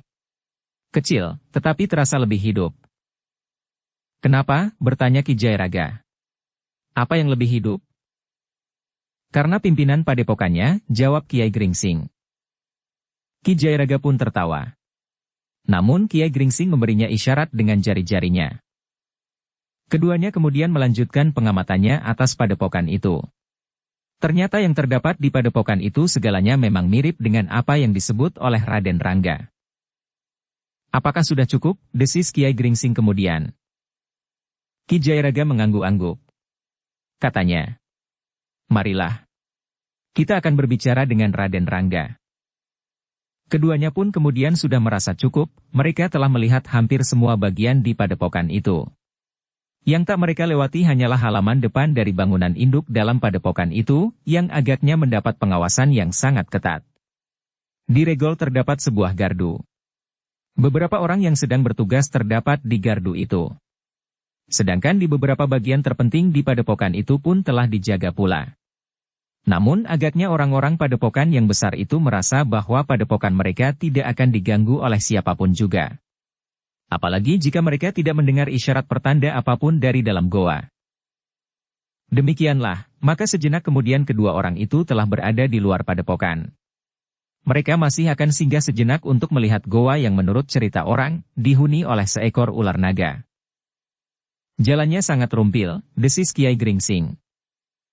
Ya. Agaknya tidak seorang pun yang sering mendekati goa itu, sahut Ki Jayaraga. Kiai Gringsing mengangguk-angguk. Namun mereka harus memusatkan perhatian mereka kepada tanah yang terbentang di hadapan mereka. Sekali-sekali mereka memang tertegun mendengar aum binatang buas dari dalam hutan di sebelah. Namun tiba-tiba saja langkah mereka terhenti. Mereka telah dikejutkan oleh suara yang aneh. Bergaung namun terputus-putus. Kiai, desis Ki Jayaraga. Tentu suara seekor ular raksasa. Ular di goa itu. Suaranya bergaung mendebarkan, sahut Kiai Gringsing. Kedua orang tua itu pun kemudian termangu-mangu. Menurut perasaan mereka, ular naga raksasa itu seolah-olah telah mengetahui bahwa di luar goanya telah hadir orang-orang yang tidak dikehendaki. Karena itu, maka kedua orang itu pun menjadi ragu-ragu untuk maju lebih dekat lagi ke mulut goa. Namun mereka sekedar ingin mengetahui serba sedikit tentang goa itu. Keduanya sama sekali tidak ingin terlibat dalam satu persoalan yang sungguh-sungguh dengan ular itu. Betapa sulitnya jalan yang ditempuh di antara batu-batu karang dan pepohonan hutan, namun akhirnya mereka telah berada di sisi mulut goa itu. Untuk beberapa saat mereka memperhatikan goa itu. Tetapi tidak ada yang terlalu menarik untuk diperhatikan secara khusus. Kita dapat mengabaikan goa ini, berkata Ki Jayaraga. Aku kira tidak akan banyak pengaruhnya asal ular itu tidak keluar dari sarangnya. Kiai Gringsing mengangguk-angguk. Katanya. Ya. Agaknya memang demikian. Kita tidak perlu menaruh banyak perhatian atas goa ini, sehingga kita dapat memusatkan perhatian kita pada padepokan itu. Namun sebelum keduanya bergerak meninggalkan goa itu, tiba-tiba saja mereka menjadi tegang. Mereka melihat beberapa buah obor memasuki lingkungan yang asing itu. Siapakah mereka? Desis Kiai Gringsing. Ki Jayaraga pun termangu-mangu. Dengan nada datar ia berdesis. Agaknya orang-orang padepokan itu. Kiai Gringsing mengangguk-angguk. Ia pun memang menduga bahwa yang datang itu tentu orang-orang padepokan. Untuk menghindarkan diri dari kemungkinan yang tidak diharapkan, maka keduanya telah menyingkir dan berlindung di balik bayangan pepohonan. Namun dari tempat mereka berlindung, keduanya dapat melihat pelataran yang tidak terlalu luas di muka mulut goa itu. Sejenak kemudian, maka beberapa orang yang membawa obor itu telah berada di mulut goa. Mereka ternyata membawa seekor kambing hidup. Dengan menghadapkan kambing itu ke mulut goa, maka seseorang telah mencambuk kambing itu keras-keras, sehingga kambing itu telah berteriak dan berlari langsung memasuki mulut goa. Tetapi orang-orang itu tidak segera meninggalkan mulut goa itu. Seorang yang agaknya memimpin kelompok kecil itu telah berjongkok di mulut goa diikuti oleh beberapa orang lain. Mereka menempatkan obor-obor mereka di tonggak-tonggak kecil yang agaknya memang sudah disediakan. Ternyata telah terjadi upacara kecil. Orang-orang itu telah mengucapkan mantra-mantra yang tidak diketahui artinya oleh Kiai Gringsing dan Ki Jayaraga. Upacara itu tidak berlangsung lama. Sementara itu suara yang berasal dari dalam goa itu terdengar lagi. Tetapi tidak terlalu keras dan tidak terlalu panjang. Beberapa saat kemudian maka upacara itu pun telah selesai. Tetapi apa yang dikatakan oleh orang yang memimpin upacara itu cukup mengejutkan. Dengan nada lantang orang itu berkata, kita harus berhati-hati. Kiai Nagaraga memberitahukan kepada kita bahwa padepokan kita terancam bahaya. Kiai Gringsing dan Ki Jayaraga yang berada di dalam kegelapan sempat saling berpandangan. Mereka memang menjadi heran bahwa orang yang memimpin upacara itu dapat mengambil kesimpulan bahwa padepokannya telah terancam bahaya. Sekelompok orang itu masih berada di pelataran goa itu untuk beberapa lama. Namun kemudian mereka pun bergeremang. Korban kita agaknya telah diterima. Kambing itu tidak keluar dari goa. Ya. Kambing itu sudah terperosok masuk ke lekuk yang agak dalam itu, sehingga kambing itu tidak akan dapat keluar, desis seseorang. Mulutmu dapat terbakar nanti, tiba-tiba orang yang memimpin upacara itu membentak. Katakan, korban kita telah diterima. Baik, baik Kiai, orang itu memang menjadi ketakutan. Sementara orang yang memimpin upacara itu berkata, kita akan kembali ke padepokan. Kita akan minta agar para penghuni padepokan bersiaga. Untunglah korban kita diterima justru pada saat Kiai Nagaraga memberikan isyarat akan bahaya itu, sehingga agaknya kita akan mampu mengatasinya seandainya bahaya itu benar-benar akan datang. Marilah Kiai, berkata seorang yang lain. Kita segera memberikan laporan. Beberapa orang telah mengambil obor-obor yang masih menyala. Sejenak kemudian, maka orang-orang itu pun telah meninggalkan pelataran goa itu, sehingga tempat itu kembali menjadi gelap. Kiai Gringsing dan Ki Jayaraga menarik nafas dalam-dalam. Kemudian mereka berdua pun meninggalkan tempat itu, betapapun rumitnya jalan yang harus dilalui, namun akhirnya mereka pun sampai ke arah orang-orang Mataram membuat perkemahan. Langit sudah dibayangi warna fajar, berkata Ki Jayaraga. Cepat sedikit, agar kita tidak kesiangan, desis Kiai Gringsing. Namun keduanya sempat menyelinap masuk, dan tanpa membangunkan orang-orang yang sedang tidur, keduanya telah berbaring tidak jauh dari Sabung Sari. Keduanya memang berusaha untuk memanfaatkan waktu yang sedikit itu untuk tidur. Kiai Gringsing dan Ki Jayaraga memang sempat memejamkan matanya meskipun hanya sejenak. Namun bagi kedua orang itu, kesempatan tidur yang sejenak itu sudah cukup. Mereka terbangun bersamaan dengan orang-orang lain dalam perkemahan itu. Agaknya hari memang sudah menjadi terang. Bahkan matahari telah melontarkan cahayanya di langit. Namun Kiai Gringsing dan Ki Jayaraga terpaksa menggeleng-gelengkan kepalanya ketika Raden Rangga yang mendekatinya berkata, "Aku melihat Kiai berdua kembali semalam. Tetapi karena nampaknya Kiai berdua ingin beristirahat, maka aku tidak mengganggu." "Bukankah Kiai berdua baru saja kembali dari Padepokan Nagaraga atau gua tempat ular itu bersembunyi?" "Dari mana Raden tahu?" bertanya Kiai Gringsing. "Aku hanya menduga. Di sini Kiai berdua tidak akan pergi kemanapun selain sasaran yang akan kita sergap nanti pada saatnya," jawab Raden Rangga. Kiai Gringsing mengangguk-angguk. Katanya, "Raden benar. Kami memang melihat-lihat padepokan itu. Kami juga mendekati goa tempat ular itu bersarang, meskipun dari samping. Kami memang tidak mendekati mulut goa itu dari depan, karena pada saat itu ular yang ternyata oleh orang-orang perguruan Nagaraga juga disebut bernama Nagaraga, tiba-tiba telah mengeluarkan suara yang bergaung di dalam goa namun terputus-putus. Kami tidak ingin terlibat dalam persoalan dengan ular itu sebelum saatnya, karena dengan demikian akan dapat menggagalkan rencana Pangeran Singasari dalam keseluruhan." Raden Rangga mengangguk-angguk. Katanya, "Kenapa Kiai tidak mengajak kami?" "Kami tidak mempunyai rencana yang kami perhitungkan dengan baik. Kami hanya begitu saja pergi, sehingga kami tidak sempat mengajak Raden, dan tentu juga Gelagah Putih dan Sabung Sari," jawab Kiai Gringsing. Tetapi Raden Rangga tertawa, meskipun ia tidak mengatakan sesuatu. Kiai Gringsing mula-mula mengerutkan keningnya. Namun ia pun kemudian tersenyum pula. "Sebaiknya Raden tidur," desis Ki Jayaraga. Raden Rangga tertawa semakin keras.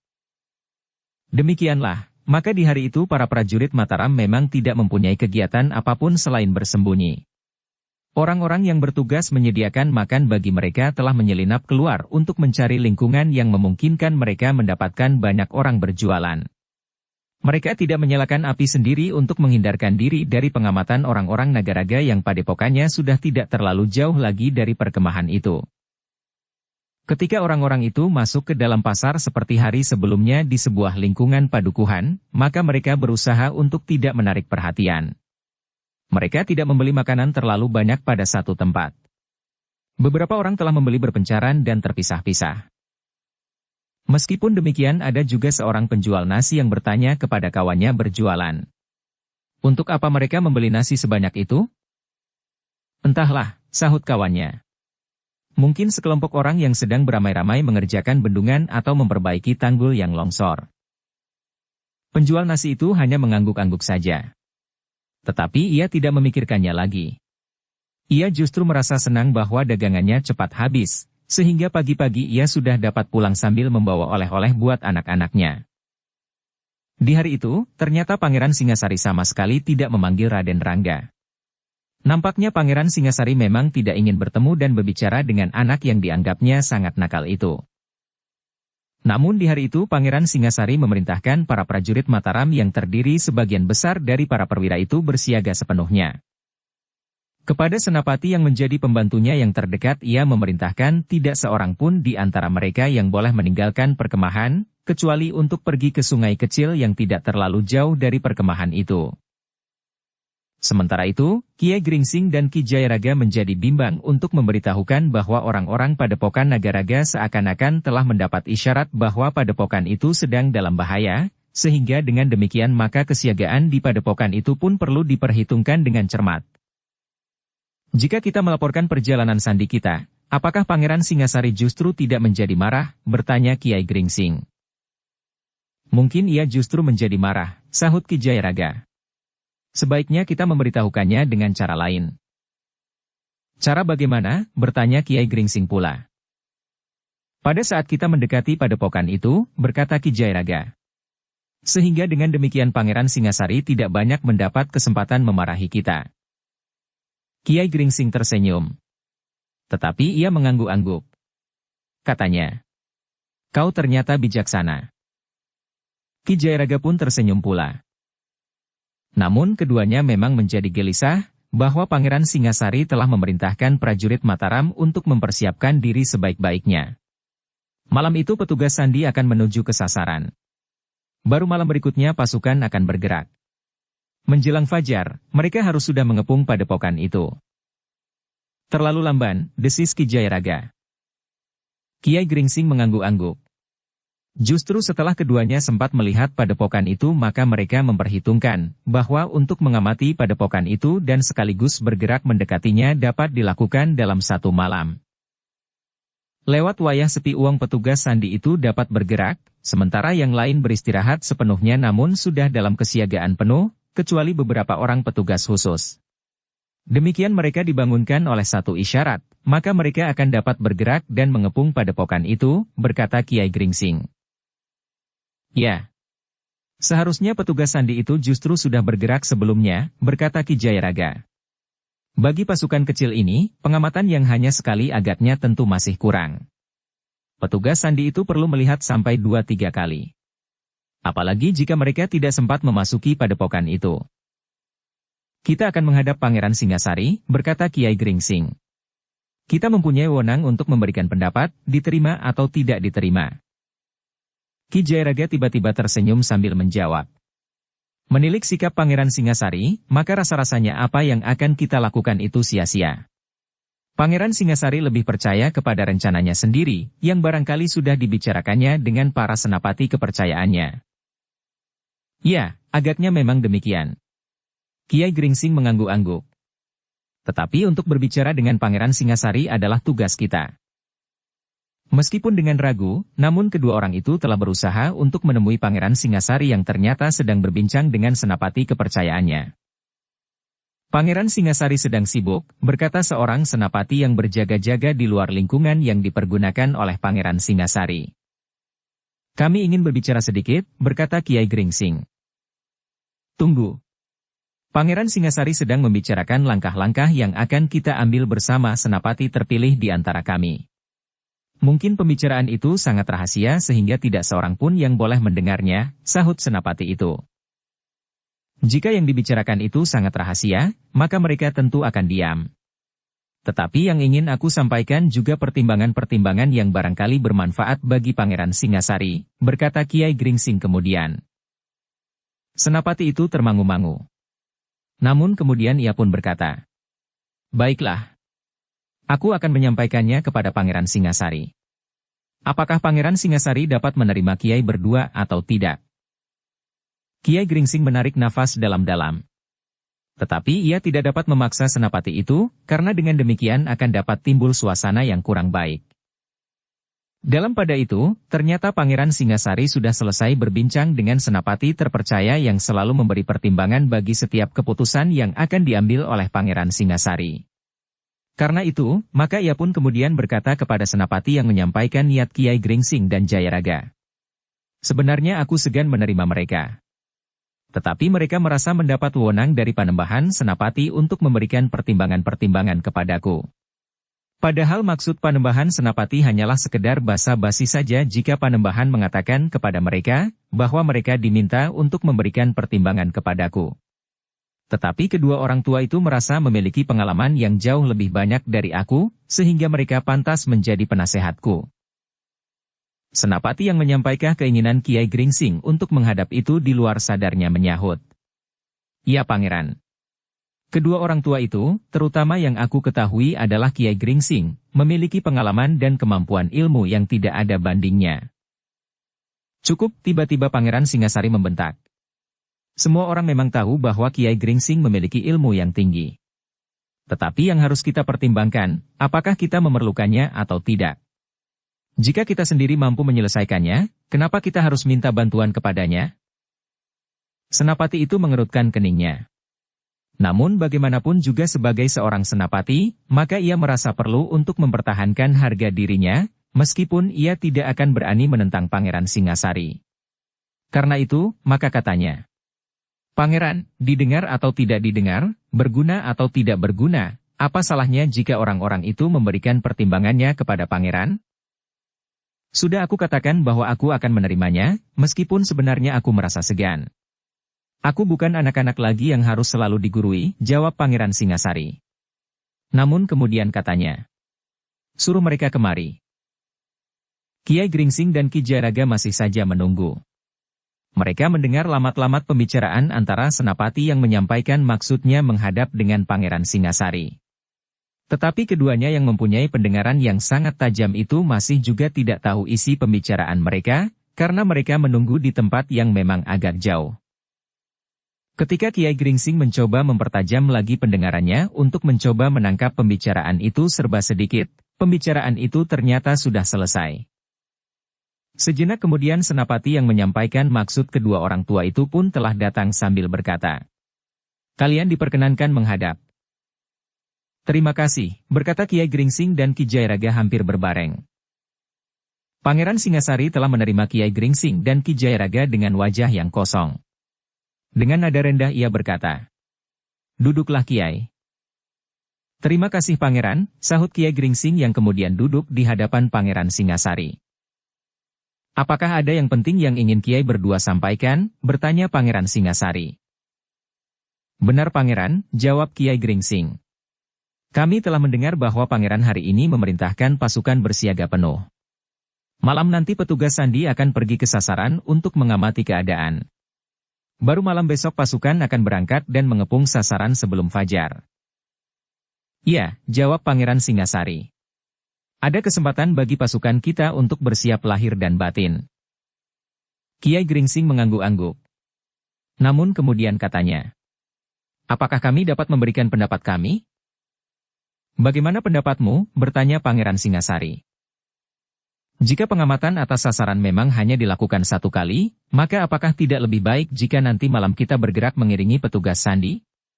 Kita siap di dekat sasaran menjelang fajar, dan jika petugas sandi selesai mengamati keadaan, kita bergeser maju. Sementara itu, di ujung malam semua prajurit sempat beristirahat. Dengan demikian kita akan menghemat waktu 1 hari. Aku ingin memberi kesempatan para prajurit mempersiapkan diri sebaik-baiknya," berkata Pangeran Singasari.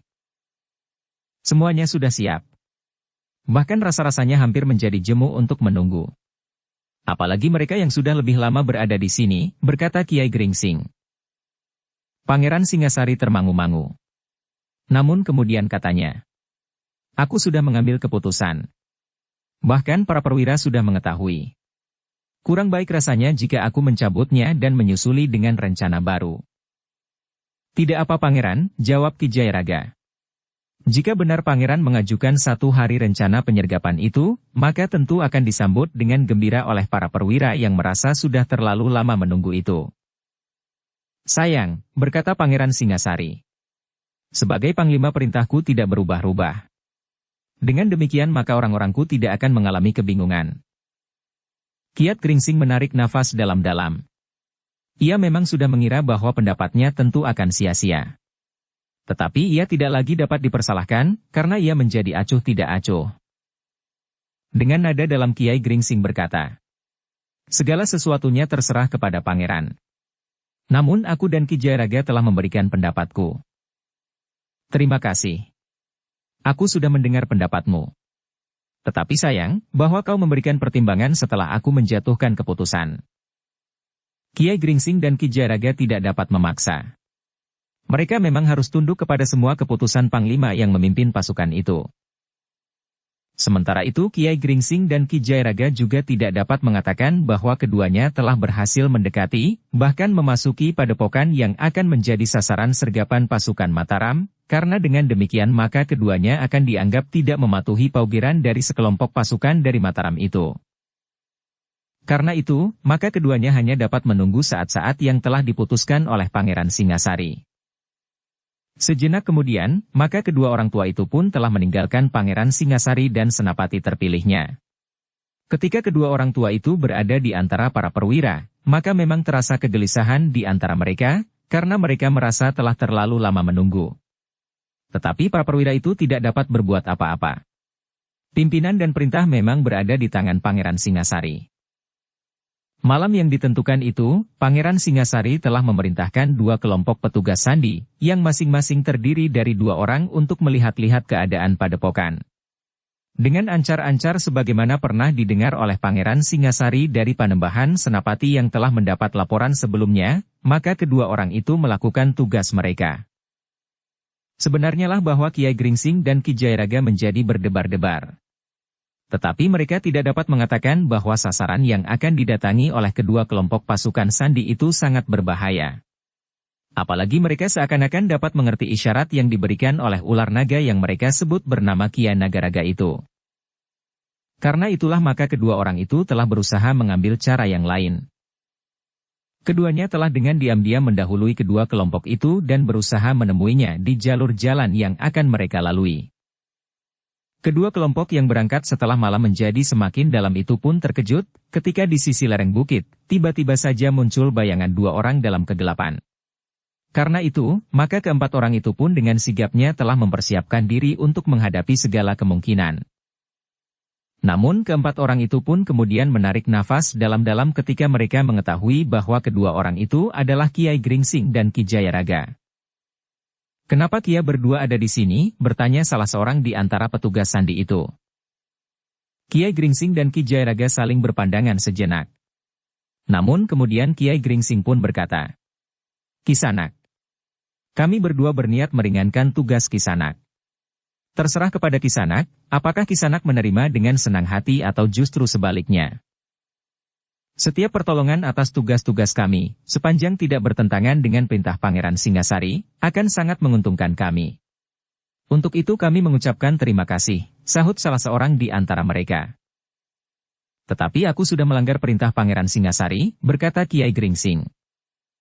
Keempat orang itu menjadi tegang. Orang yang menjawab pernyataan Kiai Gringsing itu berkata pula, "Kenapa Kiai melanggar perintah Pangeran Singasari yang diangkat oleh Panembahan Senapati menjadi panglima dari kelompok kecil ini?" "Maksudku baik," berkata Kiai Gringsing. "Dengarlah." Keempat orang itu memandang Kiai Gringsing dengan tatapan mata yang tajam. Sementara itu Kiai Gringsing menceritakan apa yang sudah dilakukan. "Sebenarnya aku dapat berdiam diri. Tidak seorang pun tahu apa yang sudah aku lakukan itu," berkata Kiai Gringsing. "Tetapi aku ternyata merasa perlu memberitahukan kepada kalian berempat. Semua itu aku lakukan demi keselamatan kalian dan seluruh pasukan. Jika kalian tidak menyadari bahwa orang-orang Nagaraga dalam kesiagaan justru karena ular yang berada di dalam goa itu dianggap memberi isyarat, maka hal itu akan sangat berbahaya bagi kalian. Meskipun menurut dugaanku, ular yang ada di dalam goa itu sekedar lapar. Jika menjadi kebiasaan bahwa jika ular itu berteriak maka seekor kambing akan dikorbankan, maka ular itu akan terbiasa.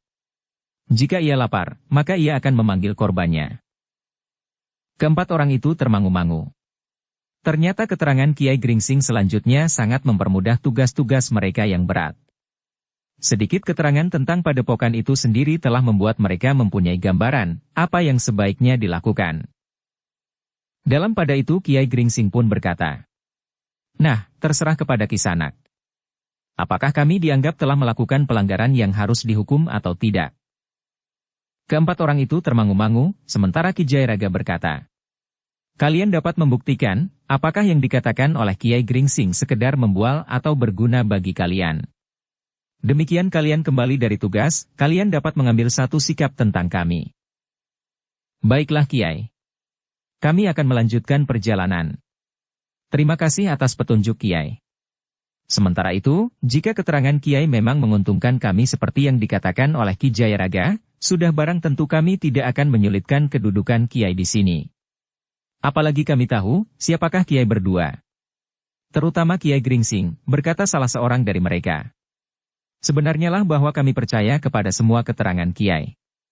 Apakah Kiai akan pergi lagi ke padepokan itu sekarang?" Kiai Gringsing tersenyum. Katanya, "Tidak. Kami tidak akan pergi malam ini. Kami akan menenangkan Raden Rangga yang sudah gatal-gatal untuk pergi ke padepokan itu." Keempat orang itu pun sekali lagi mengucapkan terima kasih. Kemudian mereka pun telah melanjutkan perjalanan menuju ke padepokan. Namun mereka telah banyak mendapat bahan dan bekal dari kedua orang tua itu. Sebenarnya lah ketika mereka mendekati padepokan itu, maka terasa oleh keempat orang yang berpisah menjadi dua kelompok itu, bahwa tentu terjadi peningkatan kesiagaan di padepokan itu. Mereka akhirnya merasa bahwa petunjuk Kiai Gringsing dan Ki Jayaraga itu sangat berarti bagi tugas mereka. Bahkan mereka mengakui, tanpa petunjuk dari kedua orang tua itu, tugas mereka akan terasa sangat berat, dan barangkali mereka telah terperosok ke dalam daerah pengawasan orang-orang Nagaraga. Berbeda dengan Kiai Gringsing, maka keempat orang itu tidak sempat memasuki padepokan, meskipun mereka sudah mendapat bekal dan petunjuk-petunjuk dari kedua orang tua itu. Namun ketika mereka berhasil menjenguk ke dalam dengan meloncat ke atas dinding yang gelap dan agak jauh dari pengamatan para petugas di padepokan itu, mereka melihat kesiagaan yang sangat tinggi. Meskipun demikian, keempat orang itu telah mendapat gambaran, apakah yang akan dilaporkan kepada Pangeran Singasari dan sekaligus pendapat mereka, apa yang sebaiknya dilakukan oleh pasukan Mataram saat pasukan itu menyerang padepokan. Pada waktu yang sudah ditentukan, maka keempat orang itu telah berkumpul kembali. Mereka pun dengan tergesa-gesa meninggalkan lingkungan padepokan Nagaraga dan kembali ke perkemahan orang-orang Mataram. Dengan jelas mereka dapat melaporkan apa yang mereka lihat. Bahkan mereka kadang-kadang lupa, apakah yang dikatakan itu benar-benar hasil pengamatan mereka atau keterangan yang mereka dengar dari Kiai Gringsing. Namun dengan demikian keterangan keempat orang itu dianggap terlalu lengkap, sehingga Pangeran Singasari berkata, kalian pantas mendapat anugerah karena kalian berhasil melakukan tugas kalian dengan sangat baik, asal saja kalian tidak membual. Hal ini akan kita lihat kelak jika kita sudah memasuki padepokan itu.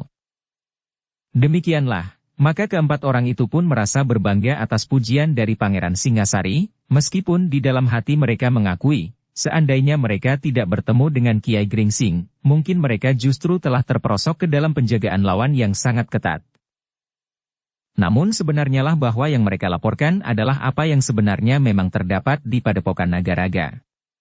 Karena baik yang mereka lihat dan mereka amati sendiri, maupun yang mereka dengar dari Kiai Gringsing, benar-benar memang terdapat di padepokan itu, sehingga dengan demikian maka mereka tidak merasa cemas, bahwa akhirnya Pangeran Singasari akan membuktikan kebenaran laporan mereka.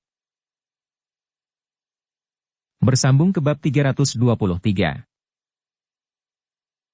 Dukung kami dengan subscribe, follow, like, komen dan share. Terima kasih.